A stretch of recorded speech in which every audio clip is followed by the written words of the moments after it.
Hi everyone, thanks for returning. Let's unravel another perplexing mystery. The case of Belinda Temple. Belinda Temple was born and raised in Texas. In 1986, Belinda went to college in her hometown, while her twin sister, Brenda, left to study at Stephen F. Austin University. Belinda decided to stay with her parents because she was dating Marshall Kumer, who was 3 years older than her. She was completely absorbed in the relationship. However, Belinda's parents were not pleased.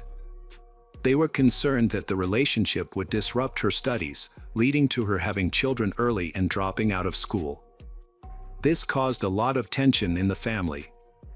Belinda's mother, Carol, did not agree to her daughter living with Marshall. Belinda was a strong-willed and determined girl, and she may have taken her mother's advice as a threat.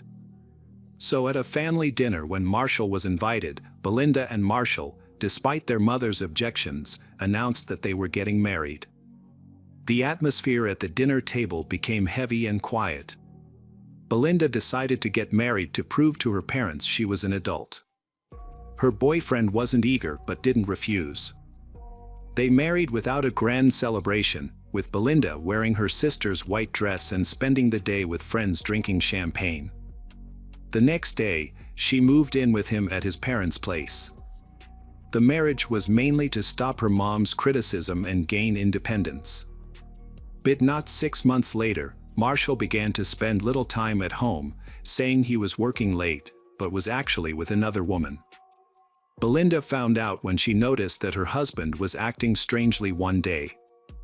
She waited until his workday was over and followed her husband, and that's when it all came to light. Marshall was walking hand in hand with some strange woman, most likely with his colleague.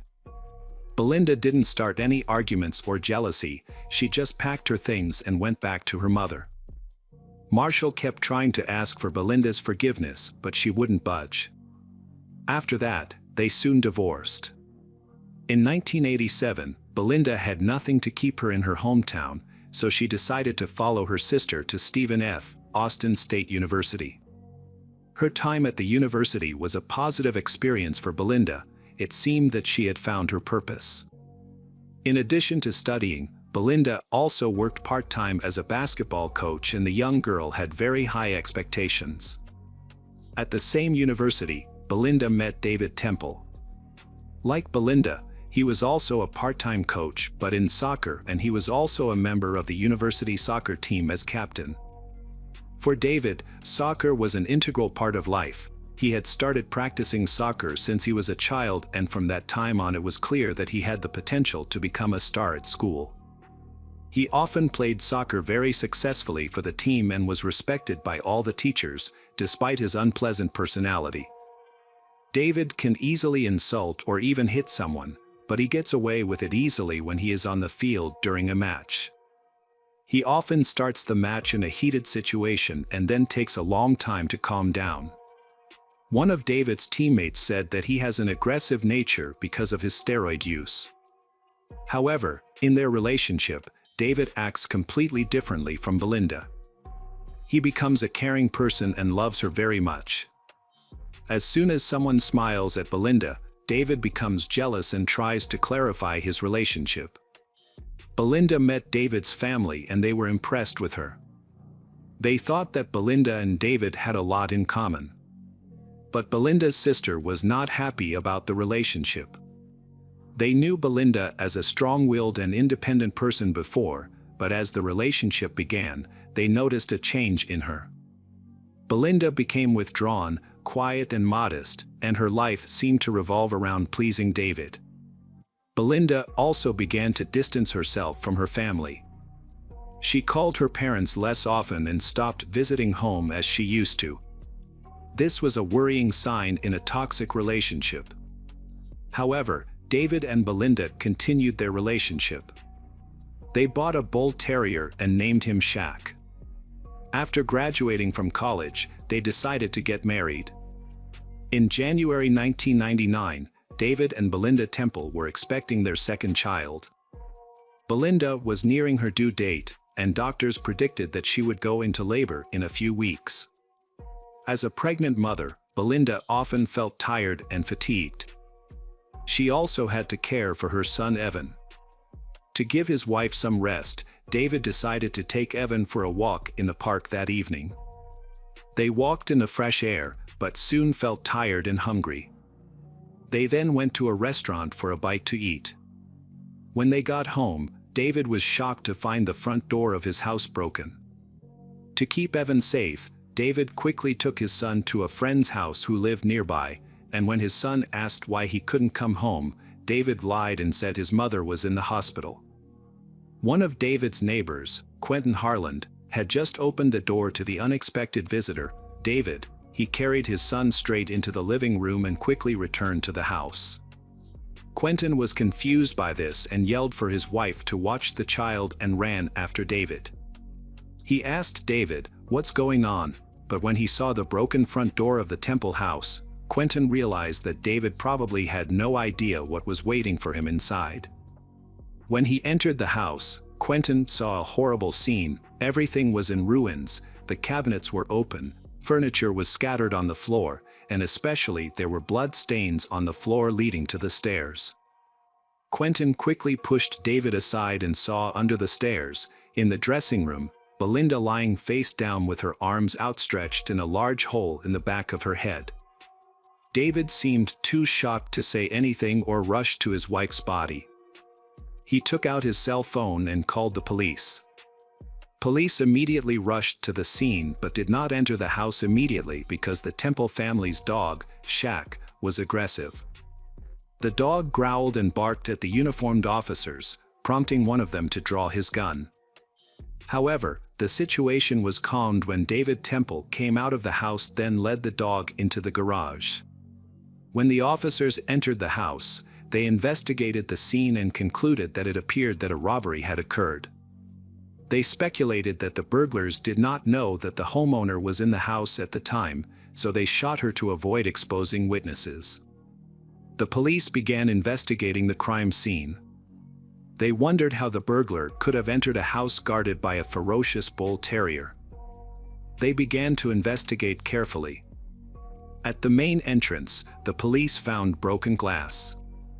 But this glass was not broken by someone trying to unlock it from the inside, as the glass fragments would have been concentrated near the threshold. Instead, the glass fragments were located far from the door, to the right of the entrance.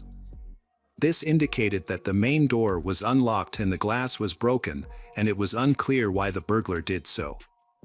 The police opened a box on the nightstand in the living room and found several pieces of jewelry that appeared to be gold.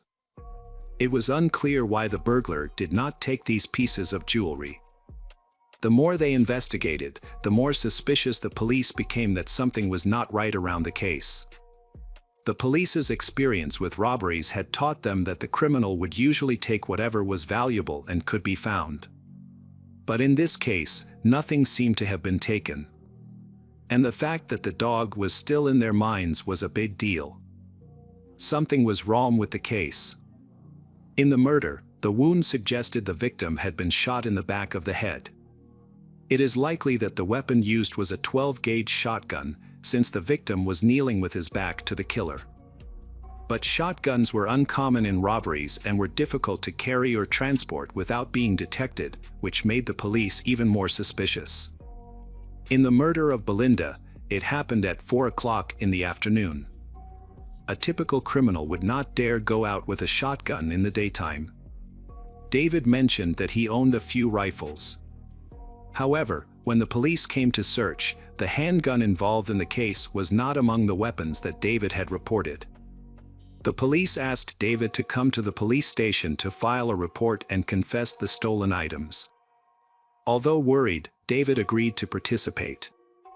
Police began investigating Belinda's relationships. A young boy named Riley Joe Sanders came to the attention of the police. Riley is a student of Belinda's at school. He has an explosive personality and is especially fond of skipping school. Belinda was not one of those teachers who turned a blind eye to student absenteeism. So when she noticed that one of her students, Riley, had been absent from class for months, she immediately reached out to her colleagues. She wanted to know if this was her problem as a teacher or if the boy was a systematic truant. Her colleagues answered that it was not her problem, the boy was brought up in a bad family, and no one cared about him. He appeared at school only rarely. Belinda couldn't leave it at that. That same evening, she visited his mother, who lived nearby, and had a serious talk with her, which later bore fruit. However, it wasn't quite what the young teacher had expected. Riley Joe Sanders came to class. But during a basketball game, when Sanders pushed his opponent and Belinda pointed out Riley's disgusting behavior, he insulted her with the last words and even said something like, "You'll answer to me for this, you better look around, especially in the evenings." Riley had no explanation for where he was on the day of the murder and had also threatened Belinda. He was brought in for questioning. His father had a .12 caliber gun, but when the police searched the house, they did not find a weapon. When Riley realized that the police suspected him, he confessed that he had been with friends on the day of the murder. He had kept quiet because he had been in a large group and did not want to hurt anyone. The charges against Riley were dropped. Beside that, the police began questioning Quentin Harland. David and Quentin were not only neighbors but also co-workers at the same school. They had a close friendship and often met outside of work to watch sports on TV or attend family barbecues. One day, David and Quentin discovered a new young teacher at the school named Heather Scott. Quentin showed special interest in her, even asking her out to dinner, but Quentin's efforts were unsuccessful because Heather declined the invitation. Quentin accidentally discovered a secret relationship between David and another woman. This made Quentin very angry and resentful because David was married and had a son. However, Quentin kept it a secret and did not reveal anything to others. In the work environment, David and this woman seemed to be a happy couple, and many people in the teaching staff had the same impression. However, no one knew that David had another wife named Belinda. Belinda did not suspect that her husband was having an affair. In fact, she even shared with Quentin that she suspected that David was cheating, but Quentin reassured her that David was a good man and could not do such a thing. However, the way David treated Belinda also changed over time. In the past, he was very respectful and loving towards her. But now he often insulted and hurt her. He called her fat, even though she had only gained a little weight after giving birth. He also often asked her to go to another room when there were guests in the house, as if she did not deserve to be with everyone. Belinda felt extremely unhappy and lonely when faced with this treatment from David. She did not dare to talk seriously with him about this, but cried at night and felt bad about herself.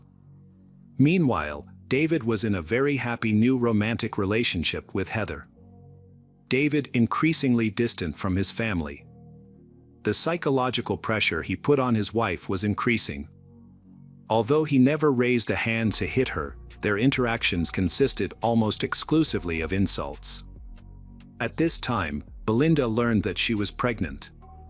When she received this news, she forgot all of David's previous mistakes and felt very happy.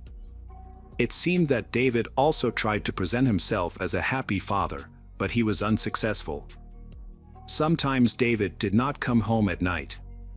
And Belinda was afraid to ask him why he was absent at night. She was afraid that her husband might become very angry and cause a scandal. Therefore, Belinda often had to do everything herself while preparing for the birth of the child. She went shopping, painted the walls herself, and assembled the furniture she had bought. David seemed unconcerned and made no effort to help his wife. Belinda prepared everything for the upcoming baby herself, while David seemed to be only concerned with his new relationship. Christmas was approaching, and Belinda was 8 months pregnant.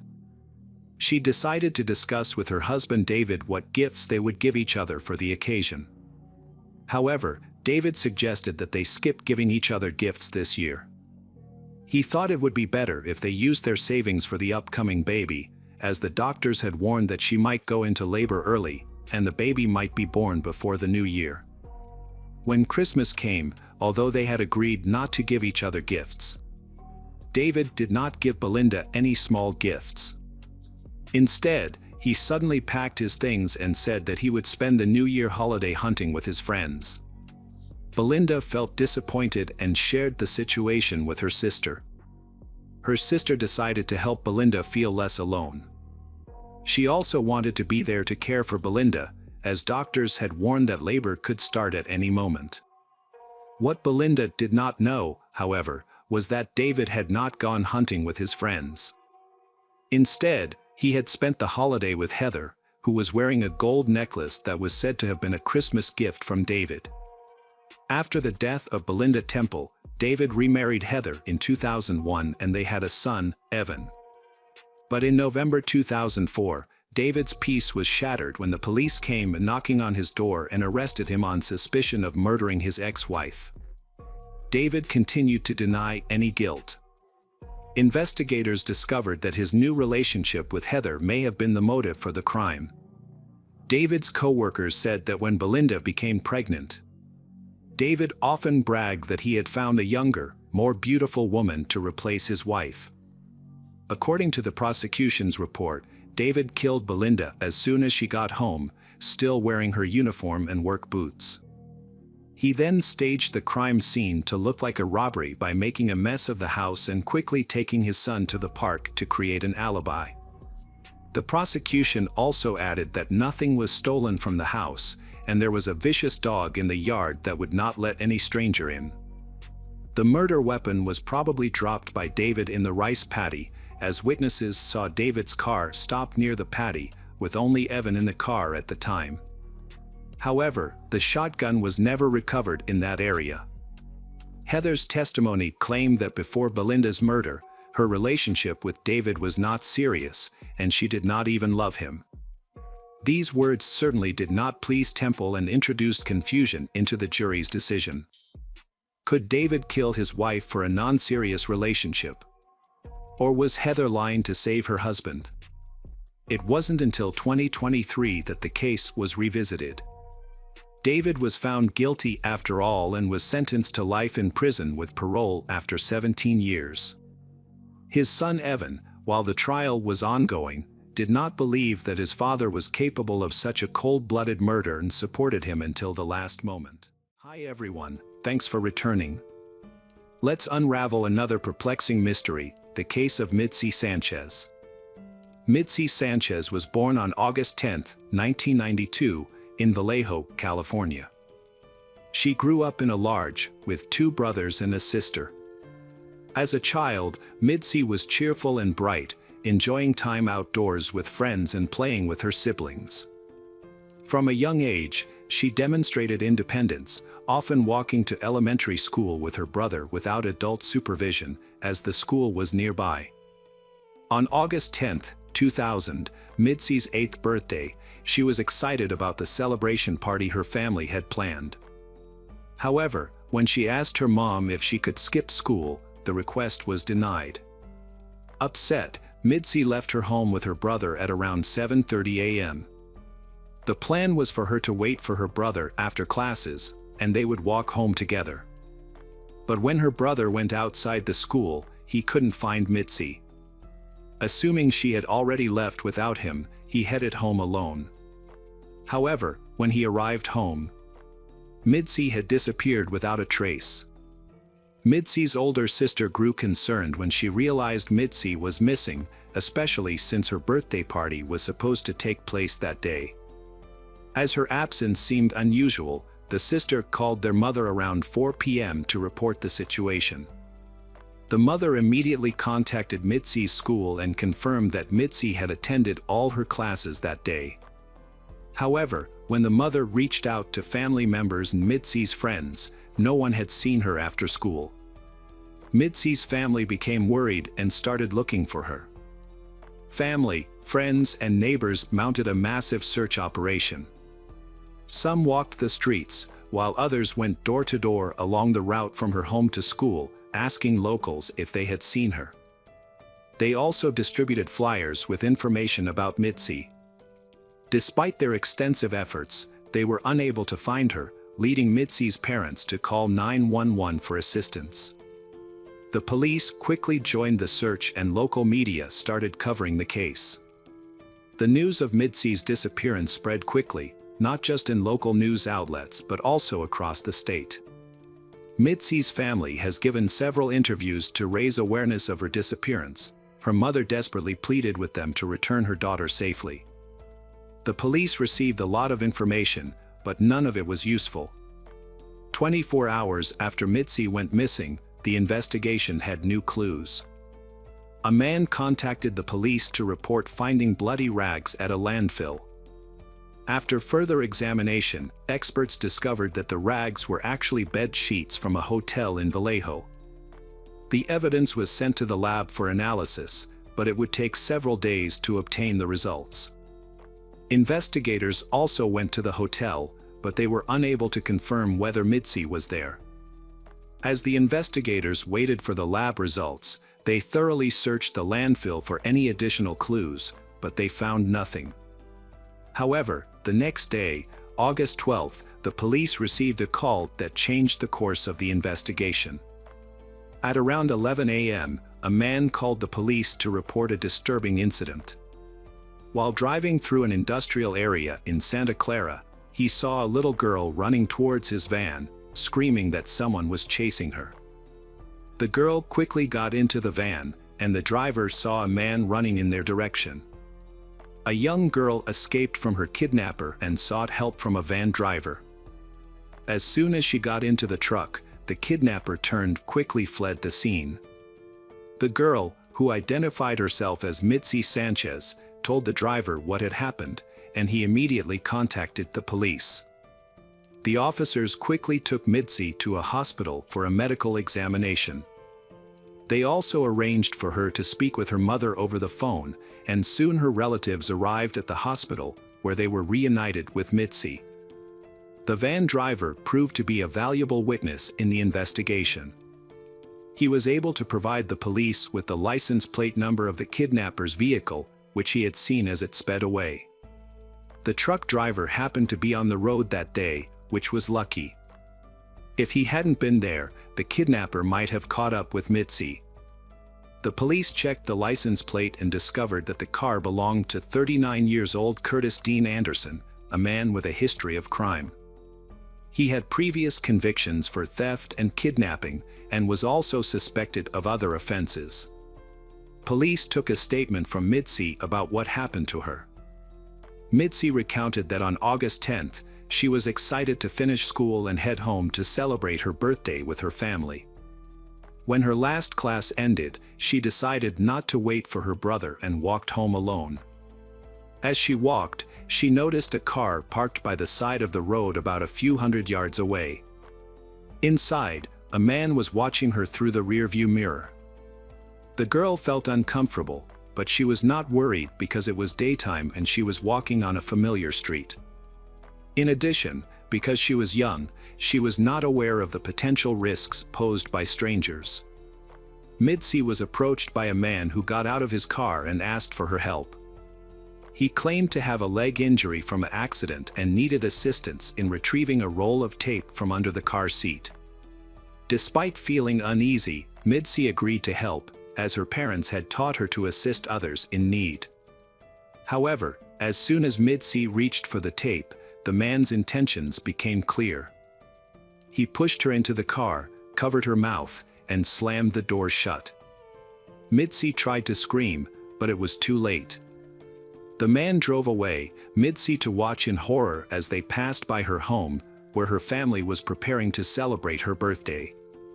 The man eventually stopped in a deserted parking lot, where he gave Mitzi new clothes and forced her to change. He then threw away her old clothes in a nearby trash bin. He warned Mitzi not to try to escape, claiming he had a gun and that no one had ever managed to escape from him. For the next few hours, Mitzi was driven to an unknown location. Mitzi demanded to know why she had been kidnapped.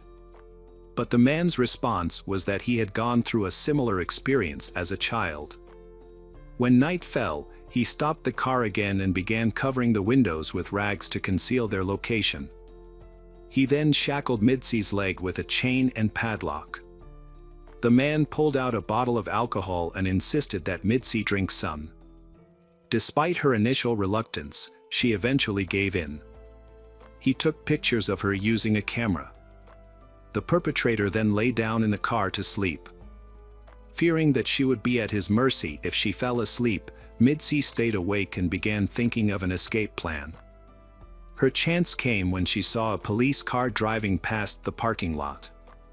However, it was too far away, and she realized that even if she screamed, the officers would not be able to hear her. The next day, the perpetrator continued to drive Mitzi around the city, forcing her to sit on the floor of the car and covering her with sheets to conceal her from view. At one point, he briefly stepped out of the vehicle, giving Mitzi an opportunity to try and escape. She attempted to free her leg from the chain but quickly realized it was impossible. She also found a nail file and tried to use it to unlock the padlock, but unfortunately, it didn't work. When the perpetrator returned to the car and drove away, he made a disturbing claim. He had stopped by Mitzi's parents' house. Under the guise of a good citizen, he asked for flyers to distribute around town, further manipulating the situation. Mitzi was left feeling shocked and overwhelmed, knowing she had been so close to home yet still remained in captivity. Over the next few hours, the perpetrator repeatedly stopped the car, getting in and out. Eventually, he drove to a remote area outside of town and parked. There, he committed a sexual assault against Mitzi, leaving her in a state of shock. Afterward, the perpetrator fell asleep. The next morning, he resumed driving, making several stops to buy cigarettes and alcohol. When he returned to the car and leaned into the cabin, an object fell out of his pocket. He warned Mitzi not to look, but she disobeyed. She glanced down and saw a large set of keys. Mitzi quickly realized that one of the keys could open the lock on her chain. Although afraid of the perpetrator's possible reaction, Mitzi was brave enough to act. She grabbed the keys, selected one that seemed to fit the lock best, and tried to unlock it. To her relief, the key worked. Mitzi managed to free herself from the chain and moved towards the car door, which was the last barrier between her and freedom. To escape, she opened the window and tried to climb out. However, her body was exhausted, and her legs had almost no strength left. Using the last of my strength, she pushed herself upwards and finally jumped out of the car. As she moved around it, she spotted her kidnapper, who instantly saw her as well. He yelled for her to come back, but Mitzi had no intention of surrendering. She took off in the opposite direction, and her kidnapper started chasing after her. As she fled, she attempted to get help from passing cars by waving her hands and screaming, but all the cars ignored her pleas and kept driving by. Not losing hope, Mitzi kept running forward. In her desperate situation, every moment seemed like an eternity. Mitzi is driven by the fear that if she stops even for a moment, she will be captured by the perpetrator, a fate she is determined to avoid. Finally, she spotted a van and she ran towards it, jumping in front of it to stop the driver. The driver quickly halted, and Mitzi climbed into the cabin, exhausted, dehydrated, and starving, but safe. At the hospital, she received the medical attention she needed, and her family soon arrived to be reunited with her. Mitzi's story quickly became top news in town. When she returned home, thousands of people gathered on her street, cheering and shouting birthday wishes she had missed while in captivity. Meanwhile, the police were searching for her kidnapper, whose location remained unknown.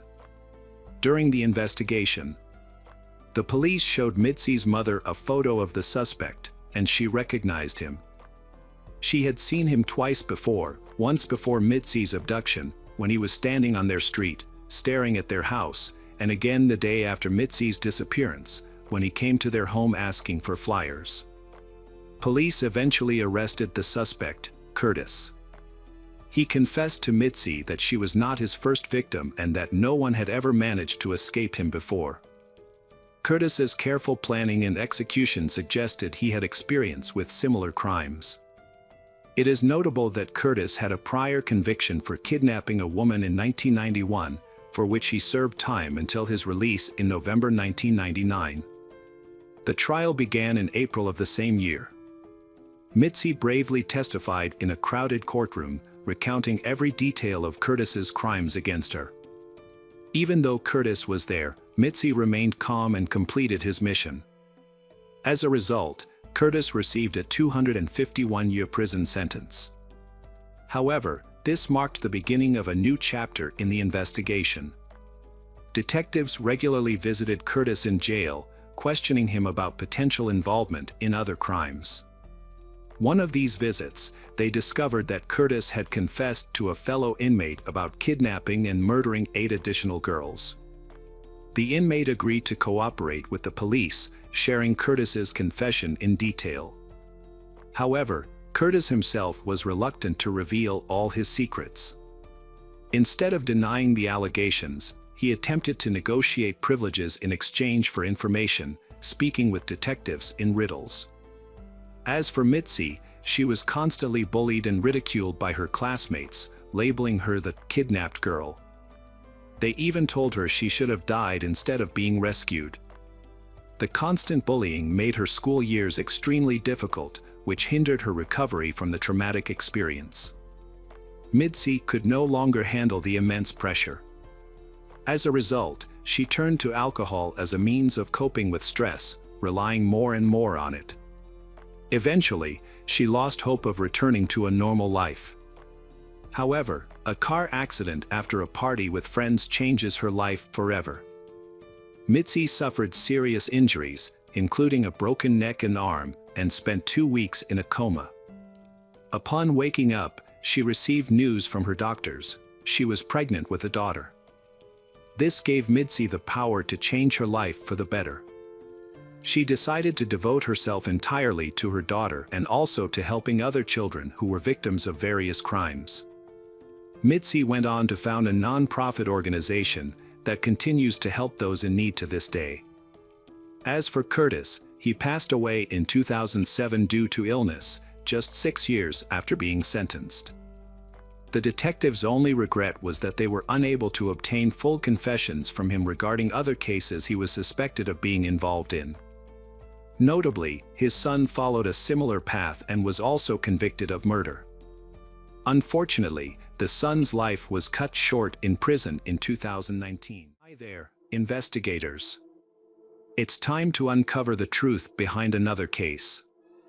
The case of Jake Wagner. Hannah Mae Roden, 13, and Edward Jake Wagner, 18, met at a dance and quickly became lovers. As a result, the Roden and Wagner families began to spend time together, sharing weekends and parties, and Hannah Mae and Jake's love continued to grow. When Hannah Mae turned 15 years old, she revealed that she was pregnant. Jake was delighted with the news and hoped his family would be too. The Wagner family placed great emphasis on tradition and family lineage, and they adored children, viewing them as a continuation of their traditions. In fact, they often passed the name down from generation to generation, as seen in Jake's family, with his father being George Wagner III and his brother George Wagner IV. On the other hand, the Roden family had a more practical approach to family life. Even though they were divorced, Christopher Roden Sr. and Dana Roden remained close and devoted to their 3 children, prioritizing their happiness above all else. Unlike the Wagner family, the Rodens lived modestly, with Christopher working odd jobs and Dana as a nurse's assistant. Despite economic limitations, the Roden family instilled strong traditional values in their children, including Christopher Jr., Hannah Mae, and Clarence, Frankie. The family was overjoyed when Hannah Mae gave birth to a daughter named Sophie, and they threw a big party. However, when Jake asked Hannah Mae to move in with him and his family, she refused. She became increasingly wary of Jake due to his increasingly controlling and aggressive behavior. Hannah Mae was initially attracted to Jake's caring and thoughtful nature, but over time, she realized that Jake was trying to limit her independence. Jake's aggression repeatedly caused Hannah Mae's feelings for him to cool. Her refusal to move in with Jake created tension with him. Jake believed that Hannah Mae was preventing Sophie from growing up in a safe and healthy environment. Despite Hannah Mae's denials, Jake became increasingly controlling. Hannah Mae finally ended the relationship in March 2015, tired of Jake's aggressive behavior. At that point, the Wagner family wanted sole custody of Sophie. Jake had to put in a lot of effort to convince Hannah Mae to sign over custody of the children to him and his brother. However, Hannah Mae refused. In a heated exchange, Jake angrily sent a text message saying that if necessary, he would use force to gain custody of Sophie. This revelation confirmed the Wagner family's willingness to use coercion and intimidation to achieve their goals. To protect herself and her daughter from this unscrupulous family, Hannah decided to distance herself and raise her child alone. She chose to work as a nursing assistant, continued her studies, and took care of Sophie herself. The situation escalated when Hannah became pregnant again. Although Hannah confirmed that the child was not Jake's, he still had doubts and tried to discover the truth. In December 2015, Jake logged into Hannah's social media accounts but found no evidence of an affair. A trial ensued, involving repeated interactions between the Wagner family and Hannah. In one text message, Hannah asserted that the Wagner family would have to get rid of her before they could gain custody of Sophie. Jake shared this letter with his family, angering them. His grandmother, Rita Newcomb, 65, retaliated by forging an important custody-related document. During the custody trial for Sophie, Christopher Roden and George Wagner III had a heated argument. This incident caused a complete rift in the relationship between the two families. The Wagner family soon came up with a terrible idea. They believed that Hannah Roden was uncooperative and decided that the only solution was to eliminate her and the entire Roden family in order to gain custody of Sophie. By Christmas 2016, this twisted idea was the start of a terrible crime. While everyone focused on love and celebration during the holiday season, the Wagner family had other intentions. They held a family vote to decide whether to continue with their evil plan or not. After everyone agreed, they assigned each person roles and began preparing. The Wagner family spent 5 months researching the Roden family home, including surveillance cameras, daily habits, and work schedules of each Roden family member. Each member of the Wagner family was assigned a specific task. Angela Wagner purchased a communications blocking device and planned to secretly install it on the Roden family's phone to prevent anyone from being able to contact the police. George Wagner III offered to build a homemade silencer and handle transportation the night of the crime, securing a truck and not attracting attention. Meanwhile, Sophie was safe at home with Angela because the court had awarded Hannah and Jake joint custody of Sophie. The Wagner family chose the time when it was their turn to care for Sophie in order to keep Sophie safe. It was clear that the Wagner family had meticulously planned every detail to carry out a perfect execution. At approximately 8 a.m. on April 22, 2016, George Wagner III visited Christopher Roden under the pretense of offering Christopher a job opportunity that could improve his family's financial situation. However, the job offer was just an excuse to get into the house. A moment later, Christopher Roden Sr. opened the door. A while later, as usual, Bobby Joe Manley arrived at Christopher's house to take care of the Roden family's animals. While outside the house, she noticed someone was inside, which was unusual for that time of day. Every member of the Roden family usually went about their work and was not at home. However, when she entered the house, she found Christopher and his cousin Gary, 38, lying in a pool of blood.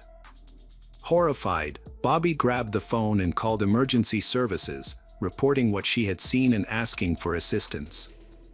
Still shaking, Bobby went to other relatives' houses and knocked loudly on one of their doors.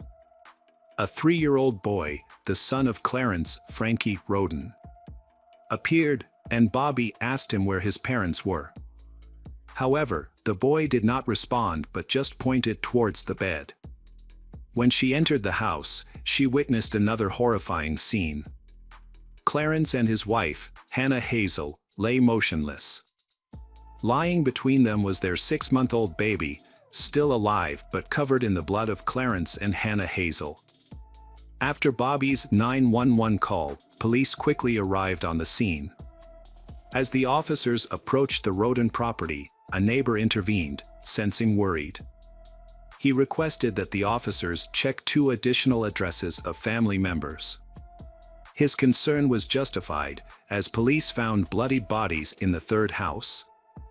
The victims were identified as Dana, 19-year-old Hannah Mae, and 16-year-old Christopher Jr. The attackers had spared Hannah's youngest child, a baby girl only a few days old. Later, another victim was discovered, 44-year-old Kenneth, the elder Roden's brother, who lived a 15-minute walk from the others. By 2 p.m., 8 victims had been identified: Christopher Sr., Dana, Clarence, Hannah Hazel, Christopher Jr., Hannah Mae, Kenneth, and Gary. The only survivors were young children, a 3-year-old, a 6-month-old and a 4-day-old newborn, along with 2-year-old Sophie, who was at the Wagner home at the time of the incident. After examining the bodies, police concluded that all the victims had been killed in their sleep by gunshot wounds. Detectives later reconstructed the events of that day. Christopher Sr. was awake when the attackers burst into the house, as evidenced by a wound on his right arm. Christopher Sr. attempted to defend himself but was hit with 9 shots to the head, torso, and limbs. In addition, 5 bullets were removed from Dana Roden's neck and head. The rest of the family died from gunshot wounds to the head. Gary was shot 5 times, Christopher Jr. 4 times, Clarence and his wife Hannah Hazel 3 times each, and Hannah Mae twice. Kenneth was the only one shot once. In total, the assailant fired 32 shots, with some shots fired after the victims were already dead. Some bodies also showed signs of physical abuse. Since no one in the area heard anything, investigators believe the perpetrators used silencers, indicating a carefully planned and executed act. It was clear that the victims were targeted, and someone wanted revenge on the entire Roden family. During the search, police found 5 Remington shell casings of different types and an unused bullet from a different gun model. The scale of the case shows that this was a case with multiple murderers. Leonard Manley, Dana's father, claimed that the criminals must have known the family well, or the dogs would have been barking loudly. The question of who committed this act kept police officers busy. The Attorney General's office provided over $20,000 for the Roden family's funeral. Roden family were buried in several stages. On April 28, 2016, Gary was the first to be laid to rest in South Shore, Kentucky. Hannah Hazel's funeral followed on May 1 in the village of Atway, Coteau County, Ohio. The remaining members were buried on May 3 in West Portsmouth, in the same county. Many local residents attended to pay their respects to the family. The surviving children were placed in the care of relatives. The neighborhood was gripped by fear. Police advised relatives of the victims to take precautions and warned all residents of Pike to stay their homes at night. The brutal mass murder outraged residents across the state, who demanded that the investigation's findings be made public and the perpetrators be caught as soon as possible. As part of the investigation, the murdered family's 3 homes had been investigated, followed by several more vehicles the following day. Forensic experts had participated in the investigation and had meticulously examined the homes, but no DNA evidence of the suspects had been found in any of the homes. Cameras had been installed in the houses, but they had not provided any useful information because they had been disabled. It seemed the culprit had planned every detail carefully, leaving no clues behind. However, detectives eventually discovered a key piece of evidence that had helped solve the case. An important detail was that marijuana plants were discovered at 3 crime scenes. At one location, around 200 plants were found. The police believed the cannabis was grown for sale rather than personal use. This led to speculation about the involvement of Mexican drug traffickers. However, the amount of cannabis found was too small to suggest an attack by an entire cartel. In January 2017, a close relative of the Rodin family was arrested for drug trafficking. This was considered a coincidental circumstance. Leonard Manley stated that his daughter, Dana, had no involvement with the cannabis operations. Some family members confirmed that the older brothers, Christopher and Kenneth Rodin, grew marijuana, but they were unaware of any large-scale cultivation. Specialized equipment for breeding chickens for fighting, as well as cages with roosters, were found at the Rodin's house. However, it soon became clear that illegal cockfighting was not the cause of the homicides either. Months went by without uncovering the true motive behind the crime. On April 13, 2017, local authorities announced they lacked sufficient evidence to make any arrests. Nevertheless, prosecutor Rob Yum stated the investigation was ongoing, suggesting they had some leads they were not yet ready to disclose. Another year had passed since the mass crime occurred, and its second memorial service went largely unnoticed. There was no coverage in the local press, and neither the sheriff or the prosecutor attended the memorial service. This led the community to believe that the investigation had stalled. However, on May 12, 2017, a special weapons and tactics team unexpectedly raided a home in Pike County, about 10 miles from the crime scene. Initially, they were searching for suspects, but it was later revealed that they were gathering evidence. Detectives also searched a house in Adams County that had once been owned by Jake Wagner, although he had sold it by then. The investigation took a dramatic turn on June 20, 2017, when the focus shifted to the Wagner family. The investigation included 26-year-old Jake, 27-year-old George III, 47-year-old George IV, and 48-year-old Angela, who lived approximately 15 miles from the victim. The Wagner family moved to Kenai, Alaska, claiming they were struggling to stay in the area. The Wagner family expressed their love for the Rodin family, saying their deaths had devastated the Wagner family. The investigation indeed had a breakthrough. Authorities were seeking information from the public about the Wagner family's dealings in guns, ammunition, vehicles, and other related topics. According to the investigation, every family member was involved in the crime that occurred on November 13, 2018. The Attorney General announced that the Wagners and their sons had been arrested and charged with planning and carrying out the murder. Rita Newcomb, the 65-year-old mother of Angela, and Frida Wagner, the mother of George Wagner III, had also been arrested for perjury and obstruction of justice. In 2019, Rita Newcomb had undergone handwriting analysis to confirm her role in forging guardianship documents for Sophie. To avoid going to jail, she had entered a plea deal. As a result, the charges against Frederica Wagner were dropped in June 2019. 2 years later, on April 22, 2021, Jake had reached an agreement with the prosecution. In exchange for revealing details of the crime, all family members would receive life sentences instead of the death penalty. Jake had admitted to killing 5 of the 8 individuals and had received 23 criminal charges, including 8 felonies. The remaining charges had included theft, conspiracy, illegal possession of ammunition, forgery, interception of messages, unlawful use of property, obstruction of justice, corrupt activities, and unlawful intimate conduct with a young woman. Jake had explained that he saw eliminating Hannah May as the only way to ensure custody of his daughter. He believed that if he did not kill the entire Rodin family, they would seek revenge and refuse to give custody of Sophie to him. Angela was next to face trial on September 10th. She pleaded guilty to conspiracy, aggravated robbery, and tampering with evidence. In exchange for her testimony against the other defendants, the murder charge was dropped. Angela received a sentence of 30 years in prison. The trial of George Wagner IV had begun on August 28, 2022. Although he denied any involvement in the crime, the prosecution presented evidence of his participation in the planning, execution, and cover-up. Ultimately, George IV was found guilty on 22 counts and was sentenced to life in prison without the possibility of parole. George III's trial was scheduled for February 2024.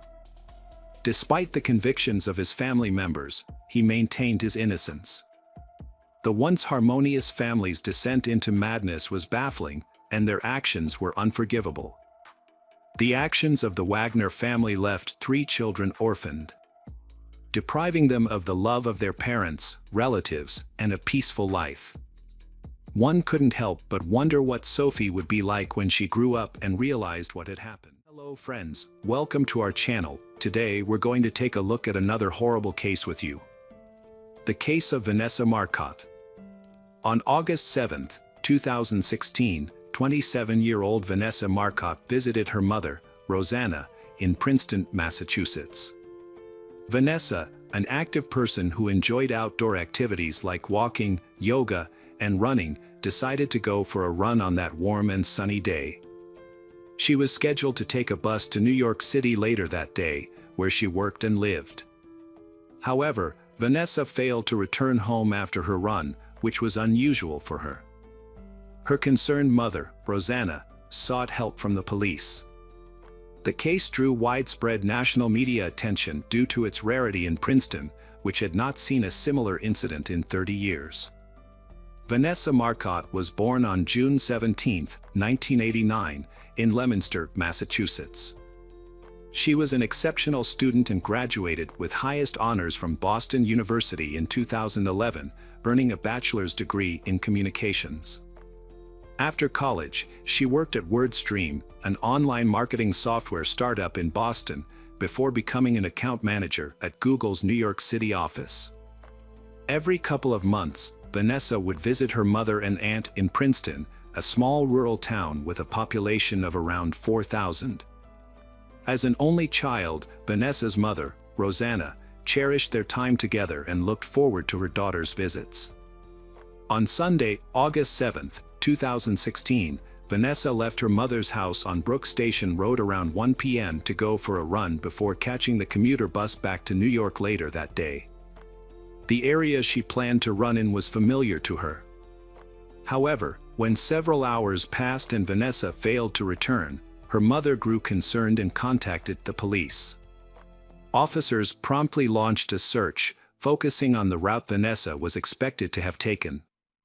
At 8:20 p.m., a police dog tracked a scent to a densely vegetated area about 60 yards from the road and less than a mile from Rosanna Marcotte's home. There, the search team found the body of a woman, who was quickly identified as Vanessa Marcotte. A preliminary examination revealed that her death was a result of a crime. Vanessa's body was found without clothes, and it had burn marks on her legs, hands, and face. The location where the body was discovered was secluded, with no nearby houses, only the road and woods on either side. Vanessa's cell phone and headphones were missing, and despite a thorough search of the surrounding area, police were unable to find them. Investigators believed that the perpetrator had intentionally taken these items to avoid leaving behind DNA evidence.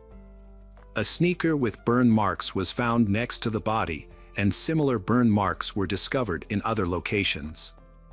Detectives concluded that the perpetrator had used gasoline in an attempt to destroy DNA evidence. A forensic investigation into Vanessa's death revealed that she was killed by strangulation. Her struggles against her attacker resulted in the presence of an unknown person's DNA under her fingernails. The fact that her clothes were removed suggests a brief but clear motive. The medical examination found evidence of contact with a male. DNA testing did not produce a match in either local or national databases. The violent crime sent shockwaves through the small town of Princeton, with a population of under 4,000 people. The incident was highly unusual for the area, prompting widespread concern. Local authorities urged residents of Princeton and surrounding areas to remain vigilant and report any suspicious activity to the Massachusetts State Hotline or the Princeton Police Department. In a press conference on August 11th, Worcester District Attorney Joseph Early Jr. confirmed that the suspect is likely a male who sustained minor injuries, including cuts, bruises, and scratches, during the struggle with Vanessa. The news of Vanessa Marcotte's death sent shockwaves through her family, the Princeton community, and her co-workers. A Google spokesperson expressed the company's condolences, describing Marcotte as a beloved team member who worked in the New York office for a year and a half. She was known for her bright smile, dedication to volunteer work, and enthusiasm for Boston sports. Google is deeply saddened by her loss and is thinking of her family and friends. Boston University, Vanessa Marcotte's alma mater, also paid tribute to her. The university's executive director of media relations, Colin Riley, said, "We are heartbroken for her family and friends. They are in our thoughts and prayers." Initially, police investigated a possible connection between Vanessa Marcotte's death and the murder of another runner, Karina Vetrano, which occurred a few days earlier in New York City. On August 2, 2016, Vetrano went for a run in Spring Creek Park in Queens, despite her father's concerns about her running alone. She was last seen alive around 5 p.m., just before entering the park. When she failed to respond to calls and texts, her father alerted the police, who began searching for her around 11 p.m. Tragically, her father found her body face down about 15 feet from the trail. Karina Vetrano's murder shared similarities with Vanessa Marcotte's case, including the fact that her body was found exposed and she had been strangled. However, investigators initially did not believe the cases were connected. 6 months after Vetrano's murder, 20-year-old Chanel Lewis was arrested and later sentenced to life in prison without parole after his DNA was matched to evidence found on Vetrano's body. In contrast, the investigation into Vanessa Marcotte's murder remained ongoing. Detectives believed that Vanessa Marcotte killer likely lived in or frequently visited Princeton and was familiar with the area. They also thought that Vanessa Marcotte did not know her killer and that their encounter was accidental. To aid in the investigation, law enforcement set up separate 24-hour phone lines for the public to report any information. A key eyewitness came forward, reporting that they saw Vanessa stop at a local convenience store for a drink of water around 1 p.m. on August 7th. She was last seen walking and talking on her cell phone. The attack on Vanessa is believed to have occurred within 2 hours of her being seen outside the store. Her phone was last active at 2:11 p.m. and has remained off since. Despite an extensive search of the area where her body was found in the surrounding neighborhood, police initially found few leads. It wasn't until 3 months later that a new witness came forward with crucial information. The witness reported seeing a dark-colored Ford SUV parked near the crime scene on August 7th, on 2 separate occasions. The first sighting was at 12:45 p.m., when the witness saw the driver, a Hispanic man between 25 and 35 years old, standing next to the vehicle and talking on the phone. The second sighting was at 2:05 p.m., when the witness drove by the same location and saw the SUV still parked, but with its hood down and no one in sight. This new information led authorities to launch a search for a Hispanic man who owns a black SUV and may live in the Princeton area. On February 23, 2017, 6 months after Vanessa's death, Worcester County District Attorney Joseph Early Jr. released new details about the investigation. DNA found on Vanessa's body had been analyzed, and a suspect profile was created based on the DNA and witness statements. The suspect was described as a Hispanic male, 20 to 30 years old, with an athletic build, medium height, and short or shaved hair. He was believed to have had access to a dark-colored SUV on the day of the crime and to have suffered visible upper body injuries shortly after the attack.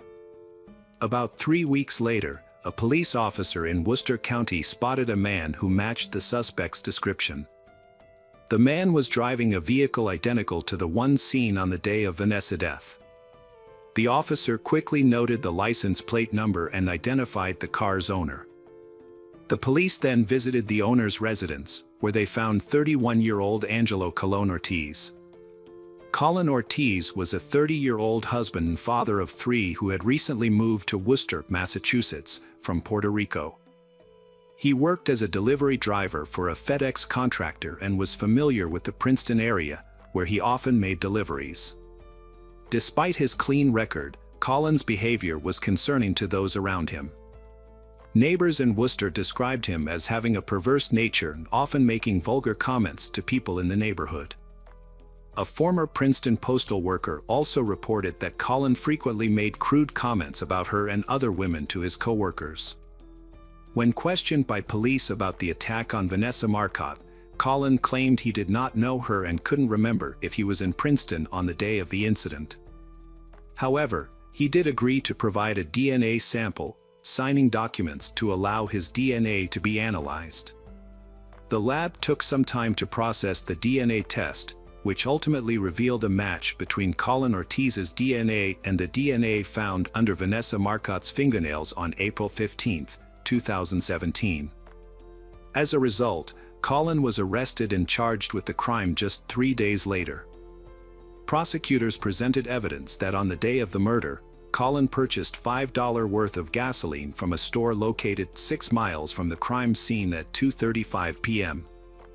This suggested that Colon had returned to the scene after Vanessa's death in an attempt to destroy evidence, including his DNA on her body.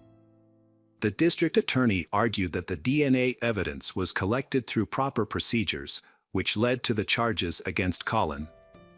However, Colon's attorneys countered that their client's DNA sample was obtained irregularly, casting doubt on the legitimacy of the evidence.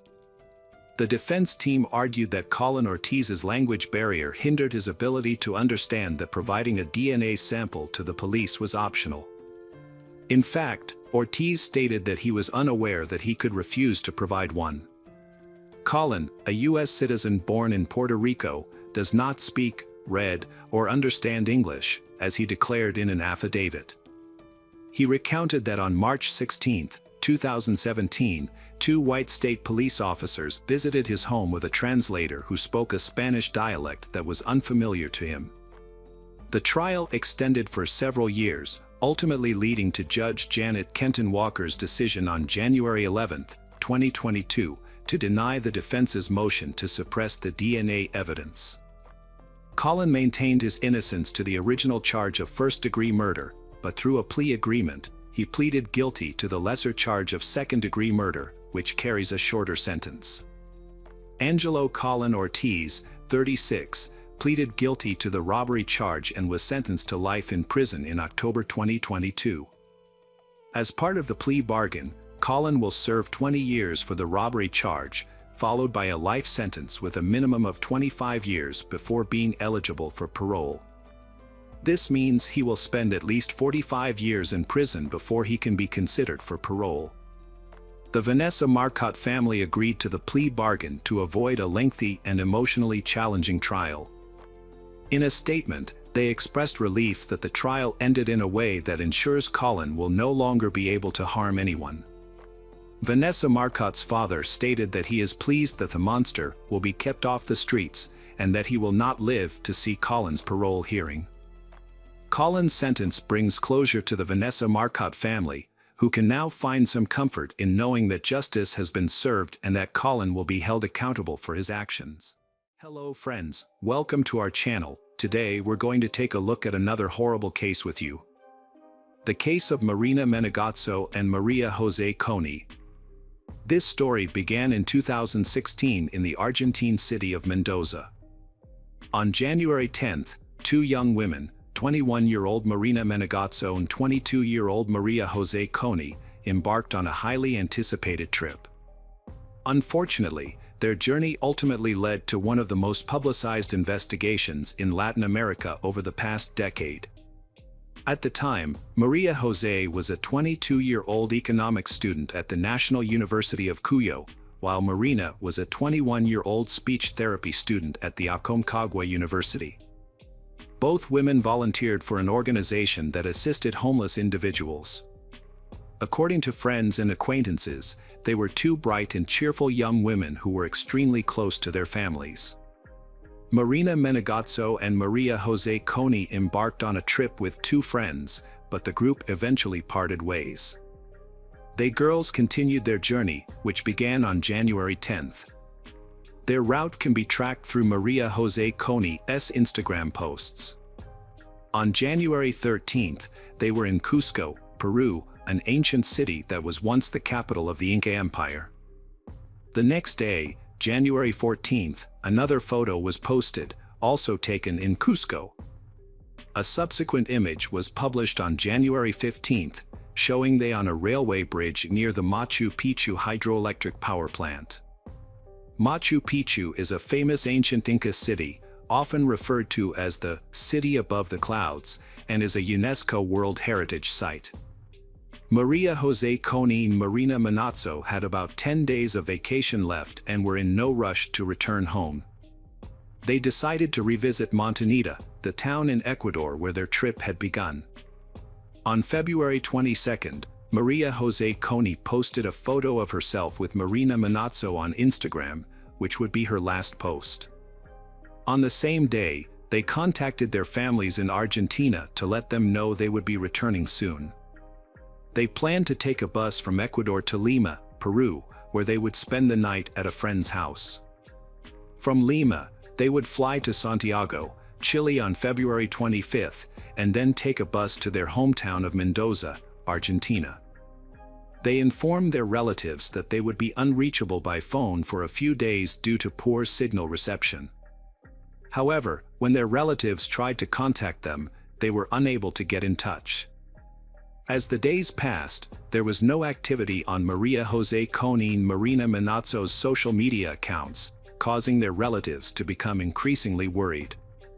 Marina Menegazzo's sister took to social media to raise awareness about their disappearance.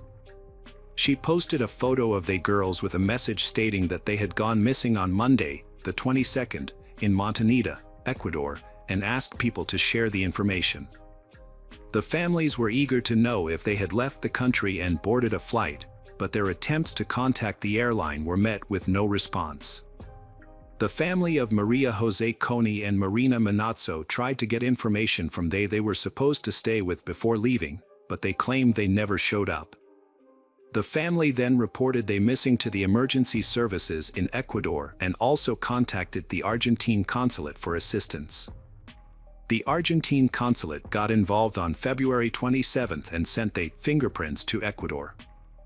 This was done because a few days earlier, on February 25th, an unidentified woman's body was found in Montañita and taken to Guayaquil. The authorities compared the fingerprints from Argentina with those of the unidentified body and confirmed that the body was that of Maria Jose Coney. On Saturday, February 27th, police investigated the area where Maria Jose Coney's body was discovered and found the body of Marina Menegazzo just 43 yards away. Like Marina Menegazzo's body, Maria Jose Coney's was also wrapped in a plastic bag and duct tape. According to the Ecuadorian police, the killer attempted to conceal Marina Menegazzo's body by placing an object on top of it, which initially prevented its discovery. During the autopsy, the medical expert determined that Maria Jose Coney's death was caused by severe blunt force trauma to the head. Her injuries also included a broken leg, a broken toe, and what authorities described as genital injuries. Additionally, markings on her wrist suggested that she had been restrained. Marina Menegazzo died from 6 stab wounds to the neck and had similar wrist markings, indicating that she had also been tied up. Their deaths occurred on February 23rd. Toxicology tests revealed that their blood contained a high amount of a psychiatric medication.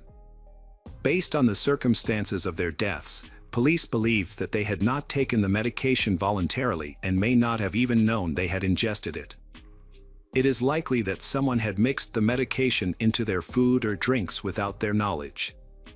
A breakthrough in the case came just 24 hours after the discovery of the second body. The President and Interior Minister of Ecuador announced that the police had made an arrest, sparking mixed emotions among the victims' families. Alberto Segundo Mina Pon, 33, and Aurelio Eduardo Rodriguez, 39, were taken into custody and quickly confessed to the crime, revealing the events that had transpired. Physical evidence found at the home of one of the suspects, Mina Pon, included bloodstains. The police also recovered Marina's phone, backpack, and other belongings near the house. The rapid arrest and immediate confession of the men were met with skepticism by those following the case, leaving many with unanswered questions. Ecuador's Minister of the Interior, José Serrano, claimed that they checked out of their hotel room on February 22 at 2 p.m. According to the men's story, they had their money stolen at the hotel, prompting them to hitchhike to Lima. However, the hotel owner disputed this claim, stating that there was no evidence of theft. Marina Manazzo and Maria Jose Coni's families found this explanation hard to believe, particularly since they had credit cards that they could have used if they encountered financial difficulties. The lack of activity on the credit cards suggested that either someone stole both the cash and cards or that the men's story was not true. Moreover, they could have accessed the funds in their account without needing the physical card, but they didn't use the money to book travel or accommodations online. According to Ecuador's Minister of the Interior, Marina Manazzo and Maria Jose Coni's entered a bar and requested 2 glasses of water because they were thirsty and had no money. The bar owner corroborated this account, stating that she provided them with water due to their financial situation. However, it remains unclear whether the money was actually stolen. The minister continued by referencing the testimony of the suspects, who had already confessed to their guilt. One of the suspects, Pon, stated that around 8 p.m. on that day, Rodriguez informed him about 2 Argentinian girls in a bar. Pon and Rodriguez approached they and started a conversation, during which Marina Manazzo and Maria Jose Coni explained that they were hitchhiking to Lima because they lacked the funds for a bus ticket. This version of events raises several questions. They had purchased plane tickets from Lima to Santiago, Chile, which is over 1,000 miles away. It seems illogical that they would try to save money by hitchhiking and risk missing their flight, which was scheduled for February 25. This conversation with Pon allegedly took place on the evening of February 22, making their decision even more puzzling. However, local police found witnesses who corroborated this unusual story. Since Marina Manazzo and Maria Jose Coni had no money for a hotel or hostel and needed a place to stay for the night, Pon offered to let them stay at his house. They accepted his offer. A taxi driver was found who confirmed that he drove Marina Manazzo, Maria Jose Coni, and Pon to Pon's home. This picture is of the house where Pon resided. After that, Pon returned to the bar with Rodriguez, as reported by Ecuadorian authorities, and continued drinking. Meanwhile, Marina Manazzo and Maria Jose Coni were left alone in the house. The intoxicated men returned home around 2:30 a.m., but Marina Manazzo and Maria Jose Coni were no longer there. The police investigation revealed that Marina Manazzo va Maria Jose Coni had visited a nearby store to purchase soda before returning to the house. A store cashier confirmed this, indicating that Marina Manazzo va Maria Jose Coni still had some money on them. According to Pon's account, when they returned to the house, he stayed in one room with Maria Jose Coni, while Rodriguez was in another room with Marina Manazzo. Pon admitted that he attempted to persuade Maria Jose Coni into a romantic encounter, but she resisted and tried to leave. In a fit of rage, Pon grabbed a stick and struck Maria Jose Coni on the head, killing her instantly. At the same time, he heard a scream coming from the other room. Upon entering the room, he found that Rodriguez had also taken Marina Manazzo's life. Rodriguez immediately fled the scene, leaving Pon to contemplate how to dispose of the bodies. Pon attempted to erase all evidence from the house by wrapping the bodies in plastic bags and duct tape. In the afternoon, he borrowed a cart from an acquaintance and transported the bodies to a wasteland near the ocean shore, approximately 440 yards from his home. It is essential to note that this account is the official version provided by the Ecuadorian authorities. However, this narrative leaves several questions unanswered, including the origin of the marks on her wrists and the presence of a potent drug in the blood of both girls, as revealed by toxicological analysis. Her family questioned the Ecuadorian authorities' account due to numerous inconsistencies in the case. They suspected a possible connection to human trafficking and believed the authorities might be protecting someone. The family's doubts were fueled by several factors. They had run out of money but did not use their credit cards, suggesting that they may have been coerced or deceived. Additionally, it was reported that they were under the influence of drugs, which raised suspicions about their supposed activities. Notably, the only people who claimed to have seen Marina Manazzo and Maria Jose Coney on the day of their disappearance were a select few who corroborated the authorities' version, including the owner of the bar, a taxi driver, and a cashier who allegedly sold soda to one of they. Furthermore, the town's relatively small population of 5,000 residents made it surprising that no one else came forward as a witness. The families of the victims were confused by several aspects of the case. They couldn't understand why the bodies were found 2 days apart, despite being only 43 yards away from each other. It also seemed strange that Marina Manazzo va Maria Jose Coney had sought help from Pon and Rodriguez, rather than approaching one of the many Argentine tourists in the area. The brother of one of the victims reported seeing used syringes on the floor when he was taken to the crime scene by the Ecuadorian police. However, when he asked about them, the syringes mysteriously disappeared. Furthermore, the syringes were not visible in crime scene photos, and the experts who examined the area denied their existence.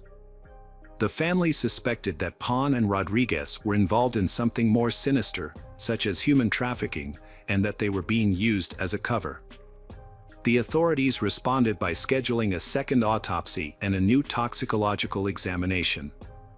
Additionally, it was discovered that both defendants had repeatedly changed their story about the events surrounding Marina Manazzo and Maria Jose Coney deaths. According to one version, Pon denied involvement in the crime and instead claimed that the perpetrator was a Venezuelan illegal substance dealer known as El Chamo, who lived in the area. However, when questioned by the police, El Chamo denied any involvement and offered to take a polygraph test or provide a DNA sample to prove his innocence. The crime scene yielded several DNA samples, including those from Pon and the deceased girls, as well as some unidentified samples. Further testing revealed that the unidentified samples did not match Rodriguez, who was suspected of being Pon's accomplice, nor El Chamo, who was ultimately ruled out as a suspect. A second autopsy, conducted by Argentine experts, revealed that the girls were in a state of vulnerability and unable to defend themselves before their deaths. The autopsy also confirmed that they were subjected to forced intimacy before being killed. The autopsy revealed additional details, including that Maria Jose Coney had bruises and scratches only on one side of her body, suggesting she may have been ejected from a moving vehicle. Furthermore, a new toxicological analysis confirmed that both girls had been given a potent psychiatric medication that can impair a person's willpower. A disturbing reaction swept across Latin America following the incident. Unfortunately, the public's response often blamed the victims, and in this case, they were held responsible for their own deaths. Not only were they criticized by ordinary internet users, but also by well-known public figures. During the same time, Berlin hosted a tourism fair, where Rira gave an interview to a German news agency. Her comments were alarming, as she stated that the deaths were inevitable, given the way they traveled. She also revealed that she had never visited Montanita, a popular tourist destination, because it didn't match her social status. These comments were essentially victim blaming at the state level, which is a sad and concerning fact. Following an interview with Riva Dera, the Ecuadorian government issued an apology to the families of Marina Manazzo and Maria Jose Coney, and one woman was fired. Among those heavily criticized was Argentine psychiatrist Hugo Narton, who described they as favorable victims and implied that they provoked others to commit crimes. However, after intense backlash, Dr. Narton claimed he had been misunderstood and emphasized that he never intended to excuse or absolve criminals of their responsibilities. A Paraguayan student, Guadalupe Aosta, wrote a Facebook post in response to online comments that blamed Marina Manazzo and Maria Jose Coney for their tragic fate. The post went viral, receiving over 700,000 reposts in the first week. It began with the haunting words, "Yesterday, I was killed." The post went on to describe the violent events. "I refused to be touched, and they smashed my skull open with a stick, leaving me broken. They put me in a black plastic bag, sealed with duct tape, and threw me on the beach, where I was later found a few hours later. The aftermath of my death was more devastating than the act itself. When my body was found, no one bothered to investigate who had taken my life.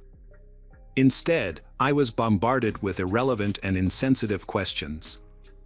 What was I wearing? Why was I alone? Why did I, a woman, dare to travel by myself? I was in a high-risk area, so what did I expect? The authorities even had the audacity to suggest to my parents that I must have done something wrong, that I must have broken some rule. In death, I realized that I was not considered equal to a man. My demise was somehow my fault, and that's the narrative that would be perpetuated. But if the headlines had read, 2 young men found dead, the public would have been outraged, demanding justice and severe punishment for the perpetrators. The response would have been vastly different if I were a man. I'm speaking out for myself and for all the women who have been silenced, marginalized, and oppressed. I'm speaking out for every woman who has had her dreams crushed and her life destroyed. I urge you to raise your voice, to fight for justice and equality. I'll be with you in spirit, and I promise that one day, there will be so many of us standing together that our voices cannot be silenced." The trial started on August 8, 2016, but was marred by several setbacks. The prosecutor changed 3 times, causing significant delays in the process. Despite these challenges, the prosecution presented a substantial amount of evidence, including witness statements and over 200 physical items collected from the crime scene. The police had found some of the victim's personal belongings, biological fluids, and phones at the house where the crime took place and in the surrounding area. During the trial, Pon maintained his innocence, claiming that his earlier confession was made under police pressure.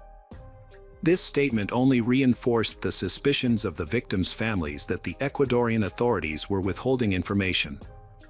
Meanwhile, Rodriguez altered his testimony, suggesting that Colombian dealers of illicit substances were involved in 8 deaths.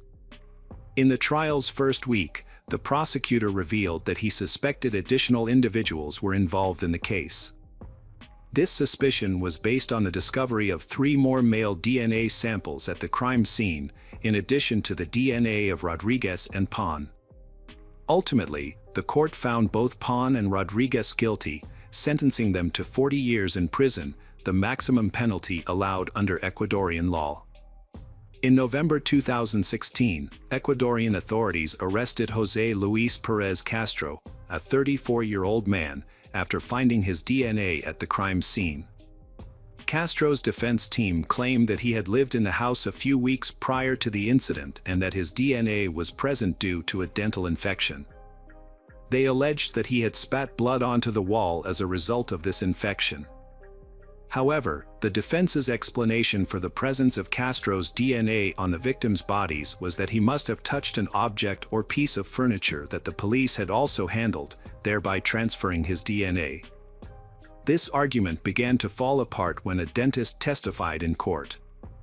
It was revealed that Castro had contacted the dentist 2 weeks after the bodies of Marina Manazzo and Maria Jose Coney were discovered, asking for a note to confirm his alleged dental infection. The dentist refused to provide the note, as he found no evidence of any health issues during his examination of Castro. A man was ejected from a dentist's office after seeking a medical certificate. The dentist refused to issue one, explaining that there needed to be an underlying medical condition causing pain, which he didn't observe. This denial dismantled his defense. Meanwhile, while awaiting trial, Castro broke prison rules by posting on social media about his situation. In a statement, he expressed confidence that God would ultimately prove his innocence. Despite his persistent claims of innocence, Castro was ultimately found guilty and received a 40-year prison sentence, just like 2 others, Alberto Pon and Eduardo Rodriguez. Hello friends, welcome to our channel. Today we're going to take a look at another horrible case with you, the case of Dana Ireland. Dana Marie Ireland was born on December 12, 1968, in Fort Belvoir, Virginia, to John Ireland and Mary Louise Crank. She was the youngest daughter, with an older sister, Sandra, who was 7 years her senior. In 1991, when Dana was 23, she visited her sister in Hawaii with her parents. On December 24, Dana borrowed her sister's bike for a ride. However, she never returned. Her bike, shoe, and a clump of hair were later found on the side of the road, but Dana was nowhere to be seen. The condition of the bike suggested that Dana had been struck by a vehicle. The impact was severe, causing significant damage to the bike's wheels and steering wheel. Unfortunately, hopes that the driver who hit Dana had taken her to the hospital were short-lived. Tragically, Dana was found 5 miles from where her bike was discovered. She had suffered severe injuries to her body and head, and her lower body was exposed. The evidence suggested that Dana had not only been hit by a car but had also been taken advantage of while she was vulnerable. Nurse Jerry Gallagher is haunted by a traumatic event that occurred on Christmas Eve 1991. A friend, Brian, arrived at her home on Satellite Road in a rural area 25 miles southeast of Hilo. He had found she, Dana Ireland, severely injured and in need of medical attention. Gallagher, who was licensed to provide care, accompanied Brian to the scene, just a mile from her house. Upon arrival, she found Dana lying on the ground, naked from the waist down, with severe bruises on the inner sides of her legs. Gallagher attempted to administer first aid using a kit, but Dana's most critical injury was a severe head wound on the back of her skull. When Gallagher inquired about her identity, Dana's response was incoherent, seeming to utter the words, "is land." Gallagher then asked who was responsible for her condition, but Dana's answers remained unclear. Dana did, however, repeatedly request Gallagher to return her keys so she could drive home. Gallagher made an effort to keep her awake while awaiting further assistance. Due to the area's lack of phone services, significant delays occurred before an ambulance finally arrived more than 2 hours after the initial call for help. Moreover, further complications arose when the emergency services dispatcher mistakenly relayed the wrong location for the incident. These factors collectively resulted in an additional 34-minute delay for Dana to receive the medical attention she required.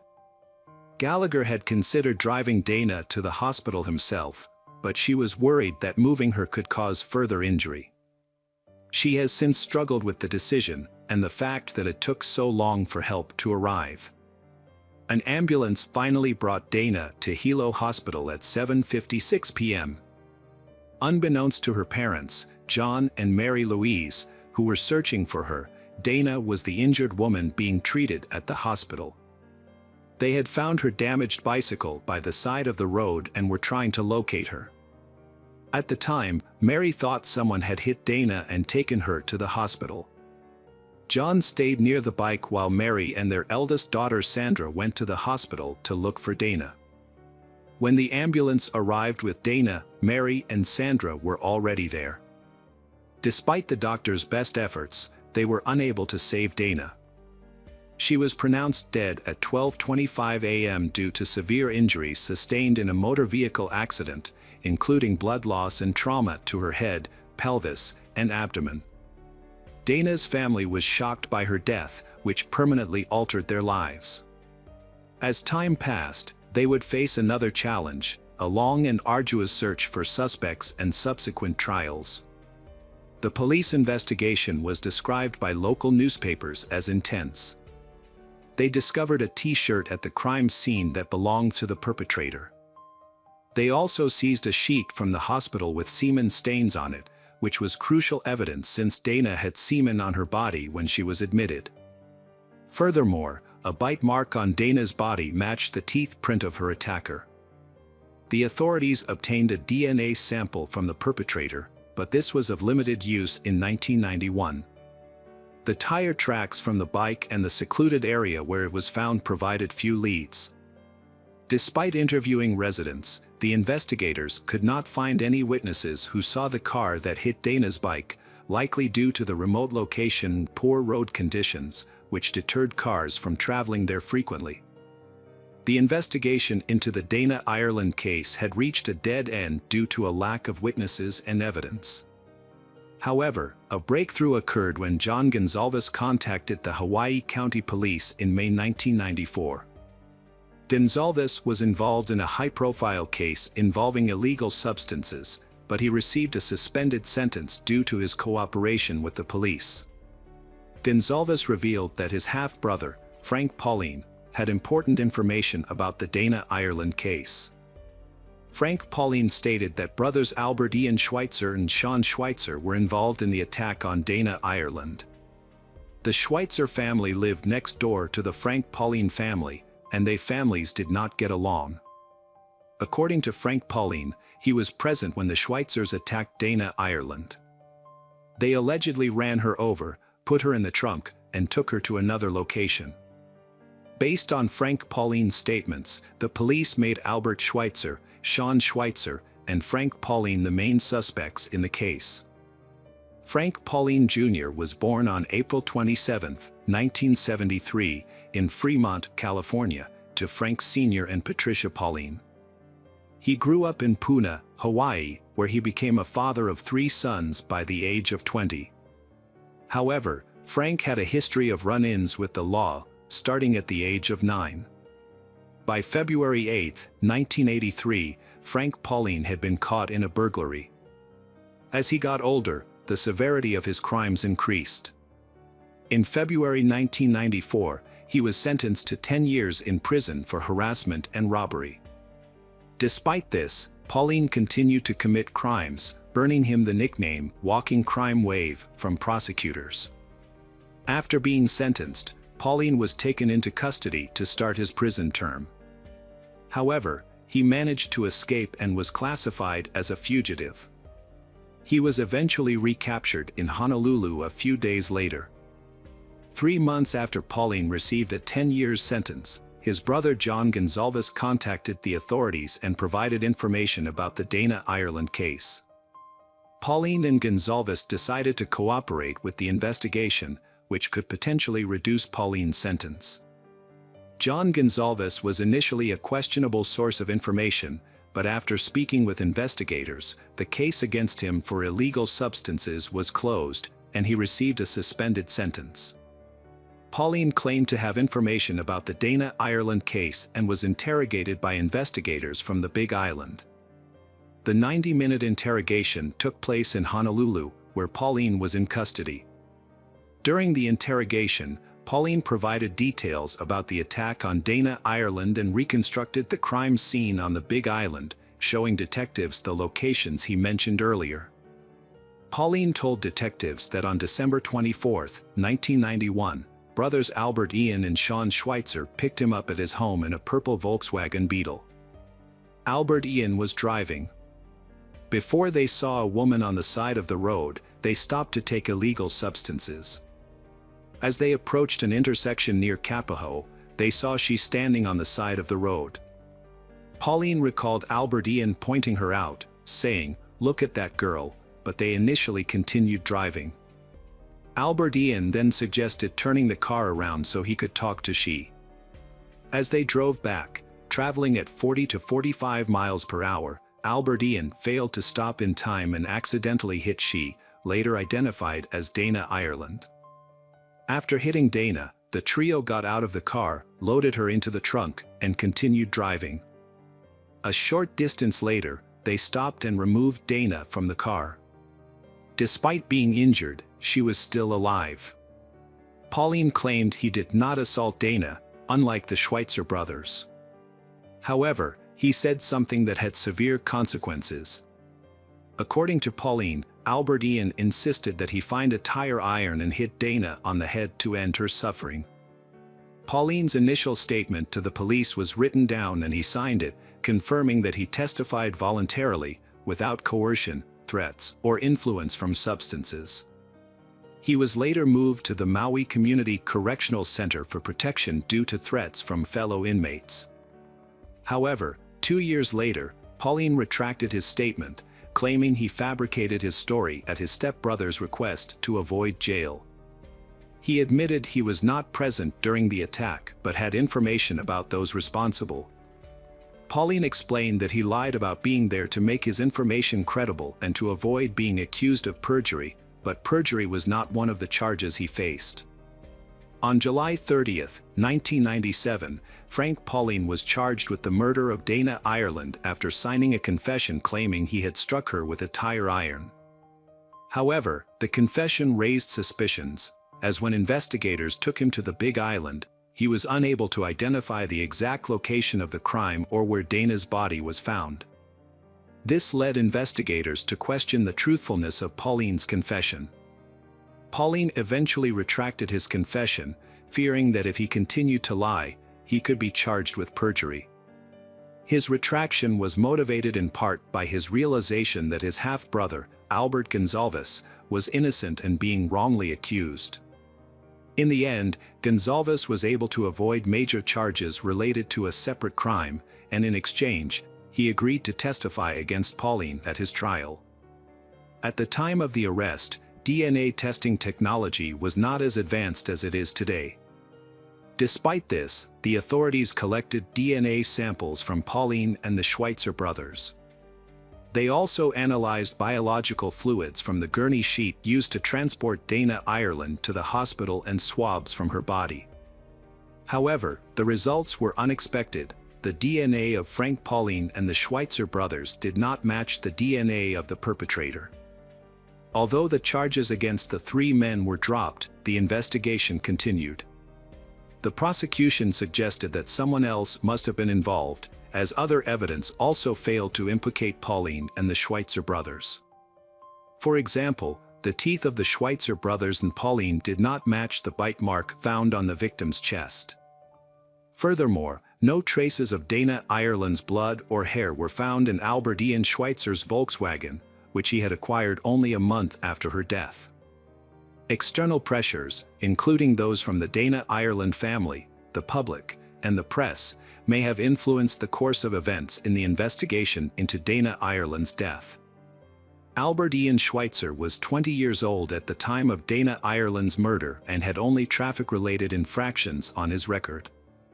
Sean Schweitzer, who was 16 when Dana Ireland died, received charges in connection with her death at the age of 23. Around that time, Sean also faced unrelated charges of fourth-degree assault for inappropriately touching a 15-year-old girl when he was 16. He received a sentence of 180 days in prison and 1 year of probation. Despite their records showing a pattern of questionable behavior, DNA testing cleared all three suspects involved in the Dana Ireland case of her murder. However, this finding was likely undermined by the unrelated convictions that surfaced in their pasts. 5 days after Frank Pauline's initial statement to the police, investigators searched the Schweitzer family home and seized Albert Ian's 1957 Volkswagen Beetle as evidence. Both Sean and Albert Ian claimed they were not with Frank Pauline on the night of the crime, although they admitted to knowing him. Sean stated that he was at home on Christmas Eve, while Albert Ian said he was either at home or at his uncle's house. Albert Ian also explained how he acquired his car, initially denying that he had done any bodywork on it. He revealed that the car was originally purple, but he repainted it yellow because it wasn't his preferred color. The Schweitzer brothers' lawyers believed that Frank Pauline had falsely accused them due to a long-standing feud between their families. Nevertheless, the prosecution continued to pursue the case. On May 5, 1999, just days before the statute of limitations expired for some of the crimes committed against Dana Ireland, the police received a statement from Michael Ortiz, a cellmate of the Schweitzers and an associate of Gonzalez. This new information was seen as a potential breakthrough in the case. During questioning by authorities, Michael Ortiz claimed that Albert Ian Schweitzer had confessed to his involvement in the crime. Based on this testimony, Frank Pauline and the Schweitzer brothers were recharged in connection with Dana Ireland's death just 2 weeks later. This development raised suspicions and distrust among the public, as the information had come from a questionable source and had been revealed just days before the statute of limitations was set to expire. Frank Pauline was the first to face trial. The proceedings were highly emotional. Pauline professed his innocence, stating that he had lied when he initially confessed to being involved in Dana's murder. When taking the stand, Mary Ireland recounted receiving the devastating news about her daughter. She described the distressing scene: a bicycle on the road, a shoe, and a lock of hair. However, the witnesses who linked Pauline to the crime had checkered pasts and stood to gain from implicating him. Among those who benefited from Pauline being found guilty was his half-brother, Gonzalez, who became a witness for the prosecution. Witness William Chung, who also testified against Pauline, said Pauline confessed his involvement in this crime. However, when asked if he saw Pauline in the courtroom, he pointed to another person, although Frank Pauline was there. The jury also saw Dana Ireland's bike, shorts, top, underwear, and a Jimmy's t-shirt recovered from the scene. Not one of those items had DNA from Pauline or the Schweitzers. To get around the lack of scientific evidence, Deputy Prosecutor Lincoln Ashida insisted that the Jimmy's t-shirt covered in Dana Ireland's blood belonged to Pauline. "We're not afraid of that evidence. We embrace it," Ashida said. Then, that same DNA technology works both ways for the defense and the prosecution. Pauline's lawyer protested, saying the t-shirt wasn't even Frank's size. Nevertheless, the jury found that the evidence and assumptions presented at the trial were enough to convict Pauline. Pauline's guilty verdict and 180-year sentence were handed down despite forensic evidence proving his confession was false.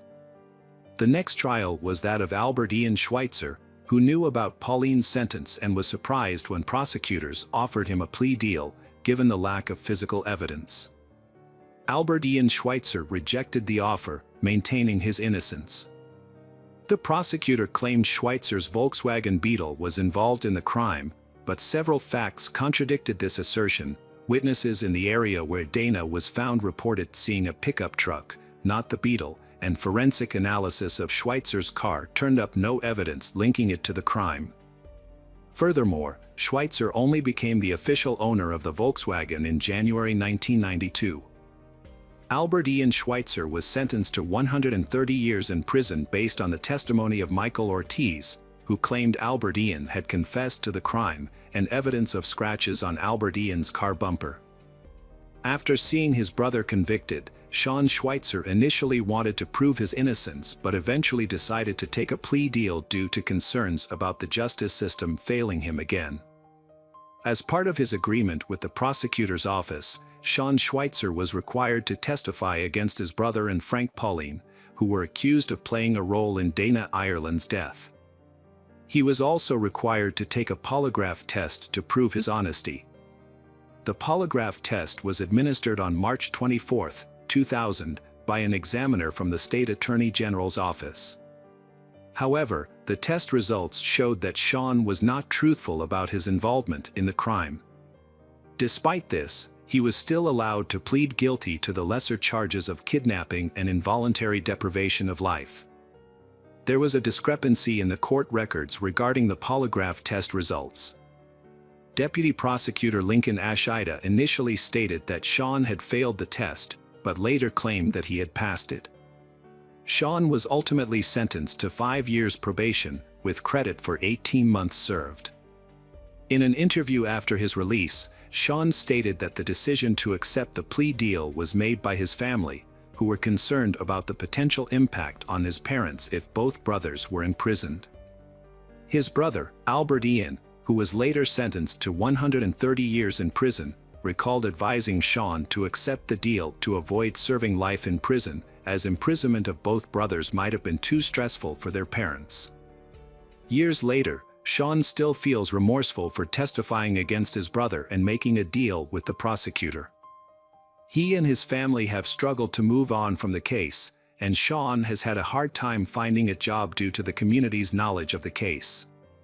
Community members made remarks about the case for years, causing Sean to experience disappointment and frustration. After being wrongfully convicted, Albert Ian Schweitzer and his family refused to give up the fight.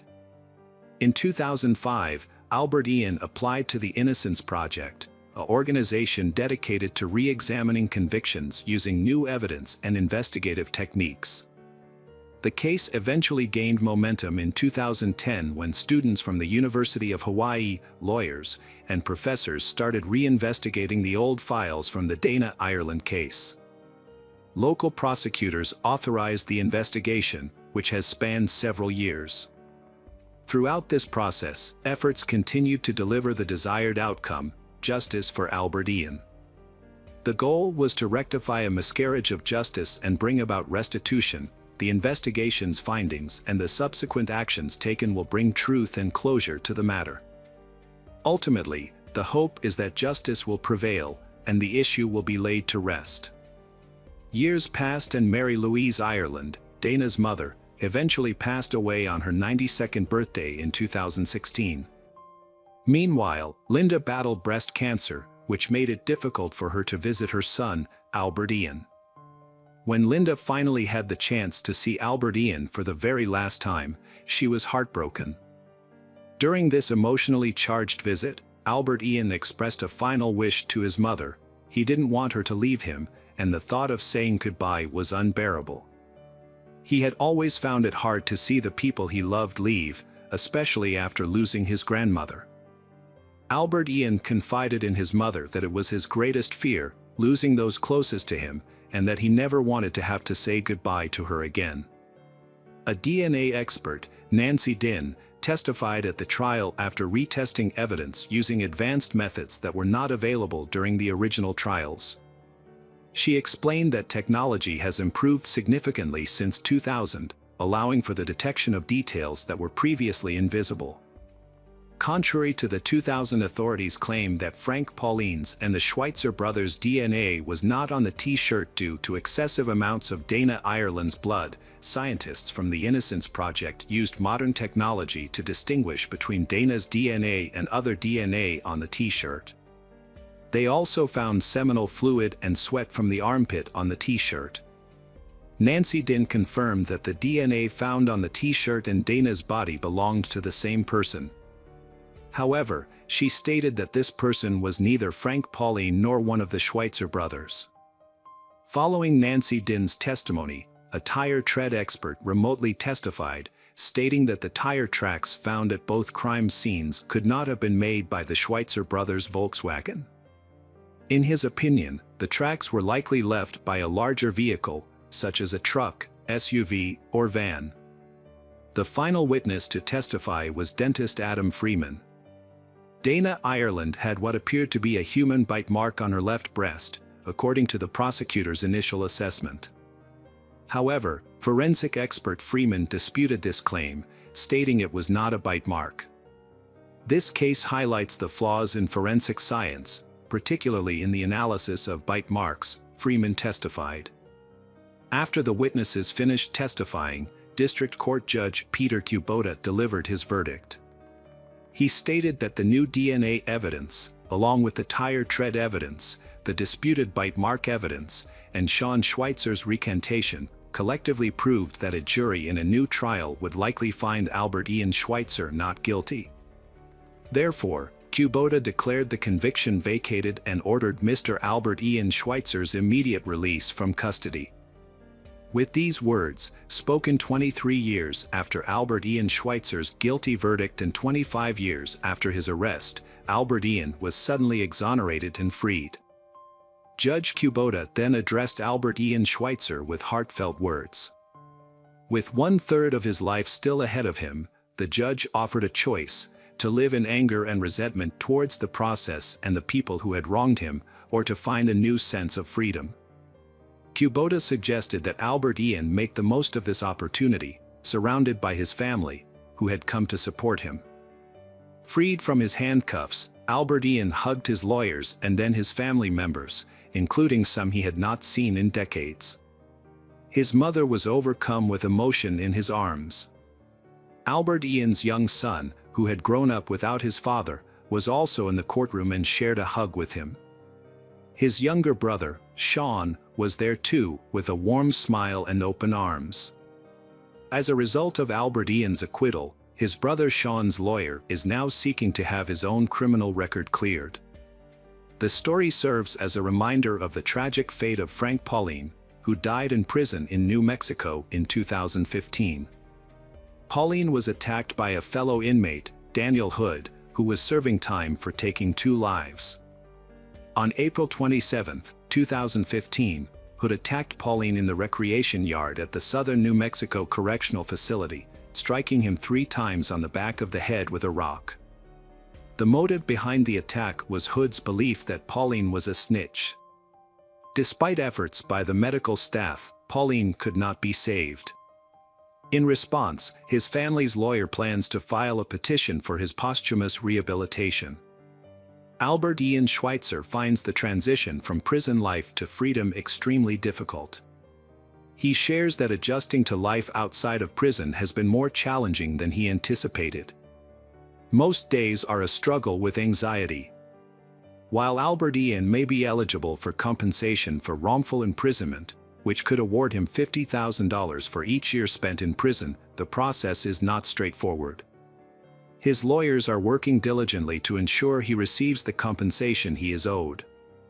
The Dana Ireland case remains unsolved 3 decades later, but investigators are hopeful that advances in DNA testing and genealogy will help them identify the person responsible for destroying the Dana family's life. Hello friends, welcome to our channel. Today we're going to take a look at another horrible case with you, the case of Christy Wilson.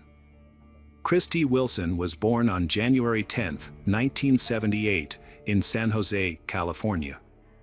She attended Gunderson High School and later earned a business degree from California State University, Chico.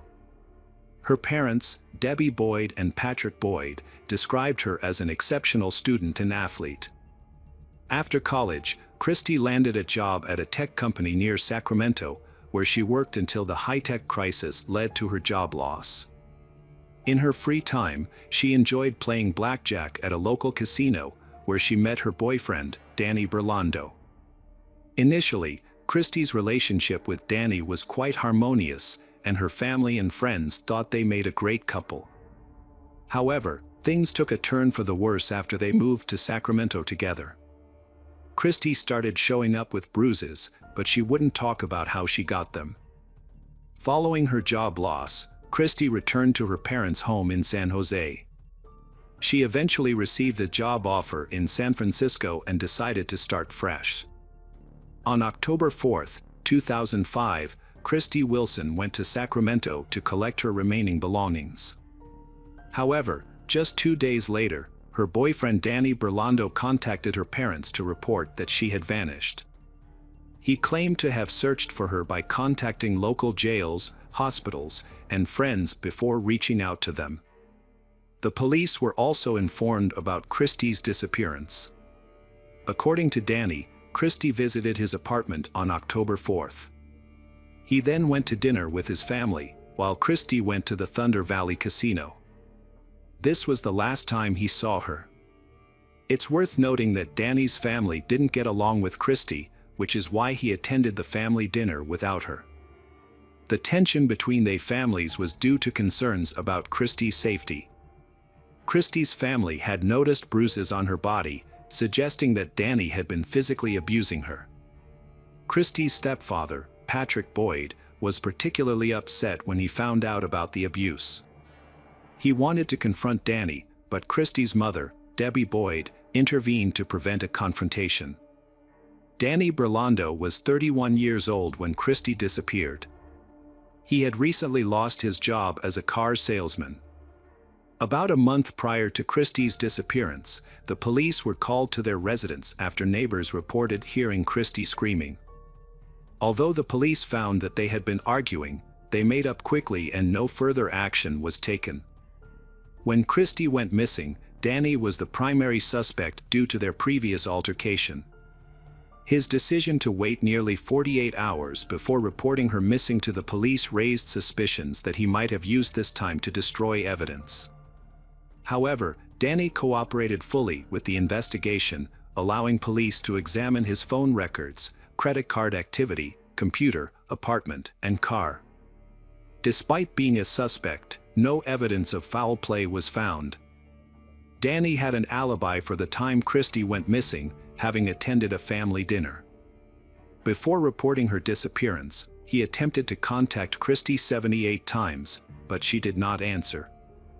The police interviewed Christy's friends and family, and reviewed her phone and credit card activities, but found no activity on her bank account since October 4th. Christy's family and the police worked together to find her. They searched the area with dogs, volunteers, and a police helicopter. Her family asked people to share any information they had about Christy's whereabouts. Danny searched for Christy on his own and visited the Thunder Valley Casino. The casino staff couldn't give him any useful information. However, he found Christy's car in the parking lot. The investigators arrived at the casino and confirmed Christy's car was still in the parking lot. This finding caused confusion rather than answers. There were no signs of a fight or other suspicious activities around her car. The big questions were whether Christy left the casino on her own and why her car remained there. Detectives reviewed security footage inside and outside the casino, hoping to understand what had happened. At the same time, the police conducted another search of Christy and Danny's apartment, but it yielded no results. Meanwhile, Christy's stepfather, Patrick, a police officer, organized a search of a nearby river, but nothing was found. The investigation shifted its focus to Thunder Valley Casino, where Christy was last seen. Using her player's card, investigators tracked her movements and discovered that she played blackjack around 11 p.m. The casino's recordings showed Christy sitting at a table with a man, but Danny was nowhere to be seen. The man and Christy appeared to be communicating, congratulating each other on wins and offering comfort when they lost. They spent about 6 hours together at the casino, during which the man was seen putting his hand on Christy's shoulder. Christy had a night of mixed results. She began well, winning and keeping a good count of the cards. However, as the evening progressed, her luck turned, and she started to lose. As she consumed more drinks, Christy became increasingly agitated and lost control. The casino staff eventually asked her to leave, but the man intervened, saying, "Don't worry, I'll take care of this beauty." Shortly after, the man and Christy left the casino together, as captured on camera. During a visit to Thunder Valley, detectives made a significant discovery when casino employees found a mobile phone under a blackjack table. The phone belonged to Christy, and it's possible she had unknowingly dropped it. This development hindered the police's plan to track Christy's location through her phone. Further investigation of the CCTV footage revealed that Christy and a man she had met at the casino left the blackjack table and went to the parking lot 4 minutes later. A white car, later identified as belonging to the man, left the parking lot, while Christy's vehicle remained in place. The detective suspected that Christy might have left with the man in his car. The police needed to determine whether Christie had willingly accompanied the man or if he had forced her into the car. After analyzing players' card data, detectives identified the man as Mario Flavio Garcia, a 53-year-old family man from Auburn with a successful IT career. As the investigation progressed, the detectives discovered that the white car seen in the CCTV footage belonged to Mario Garcia, making him the primary suspect in Christie's disappearance. However, the footage showed that Mario Garcia appeared to be alone in the car when he left the parking lot, and Christie never returned to her vehicle. Mario Garcia had stayed in the parking lot for 3 minutes and 41 seconds, raising questions about what might have occurred between him and Christie during that time. Detectives investigating Mario Garcia's life discovered a stark contrast between his public and private persona. While he was a respected community member and football coach, he also had a dark history. 25 years prior, Mario had been arrested for kidnapping his ex-girlfriend, taking her to a secluded location, and forcing her into a sexual act at gunpoint. Despite the severity of the crime, the case was plea bargained down to assault with a deadly weapon, resulting in a lenient sentence of 18 months probation. This was not the only instance where Mario's caught the attention of police. In another incident, Mario was involved in a tumultuous relationship with Lynette Smith. In 1979, Mario, Lynette, and her mother, Violet Davis, spent Christmas together. After dinner, the three of them got into Lynette's car, which subsequently crashed into a river near Oakland Airport. Mario, the sole survivor, claimed Lynette was driving, but investigators could not confirm this. Violet Davis's body was found in a car, while Lynette's body was not recovered until a week later. The incident was initially believed to be an accident, and no one was charged in connection with the deaths.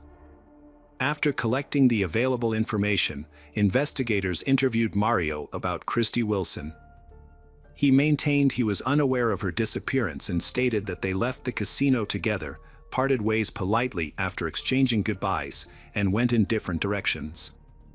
Although he claimed to have headed home immediately, his words couldn't be confirmed or disputed through the casino's CCTV footage. Nonetheless, by reviewing security recordings from surrounding locations, investigators ascertained Mario lied. CCTV evidence outside of the casino caught Mario heading the opposite way of his claimed direction after they were separated.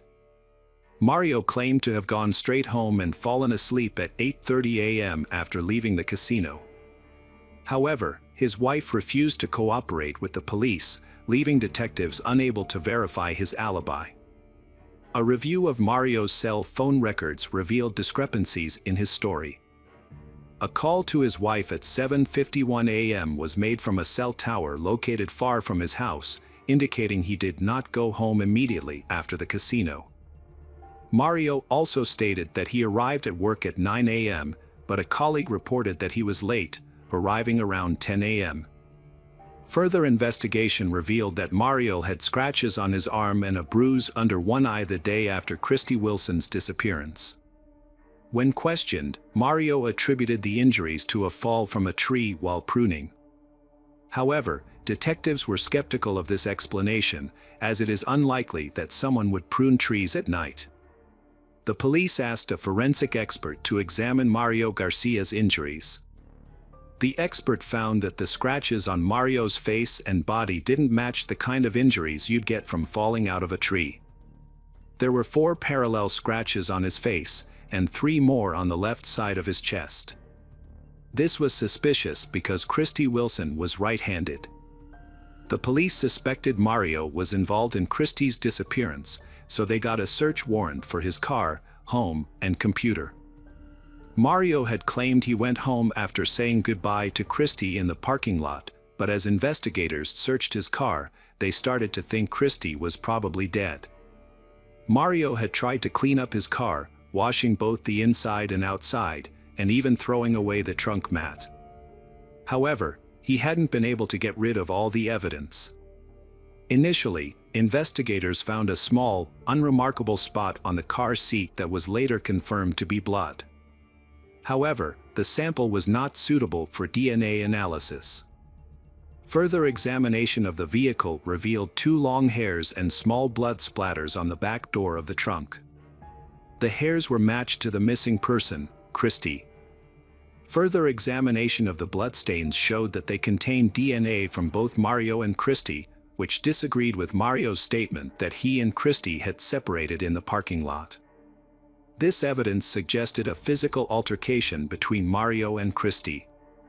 A review of Mario's search history showed that he had been researching forensic toxicology and visiting websites that described how to secretly administer drugs to someone's drink on a date. This led investigators to suspect that Christy may have been a random victim who was targeted by Mario after they sat together at a table. It was possible that Mario had spiked her drink. To prove this, the police needed to find Christy's body. A thorough search of Garcia's 5-acre property was conducted, but unfortunately, no new leads were discovered. Mario Garcia was arrested and charged with kidnapping and murder despite the absence of Christy Wilson's body. He maintained his innocence throughout the trial, which began on September 11, 2006. Prosecutors presented evidence suggesting that Mario had met Christy at a blackjack table, left the casino with her, attacked and killed her, and then hid her body. During the trial, Mario questioned the validity of the evidence, pointing out that only Christy's DNA was found on his car door, while the DNA of his family members and others who had been in the car was not detected. He suggested that the police had planted Christy's DNA as evidence.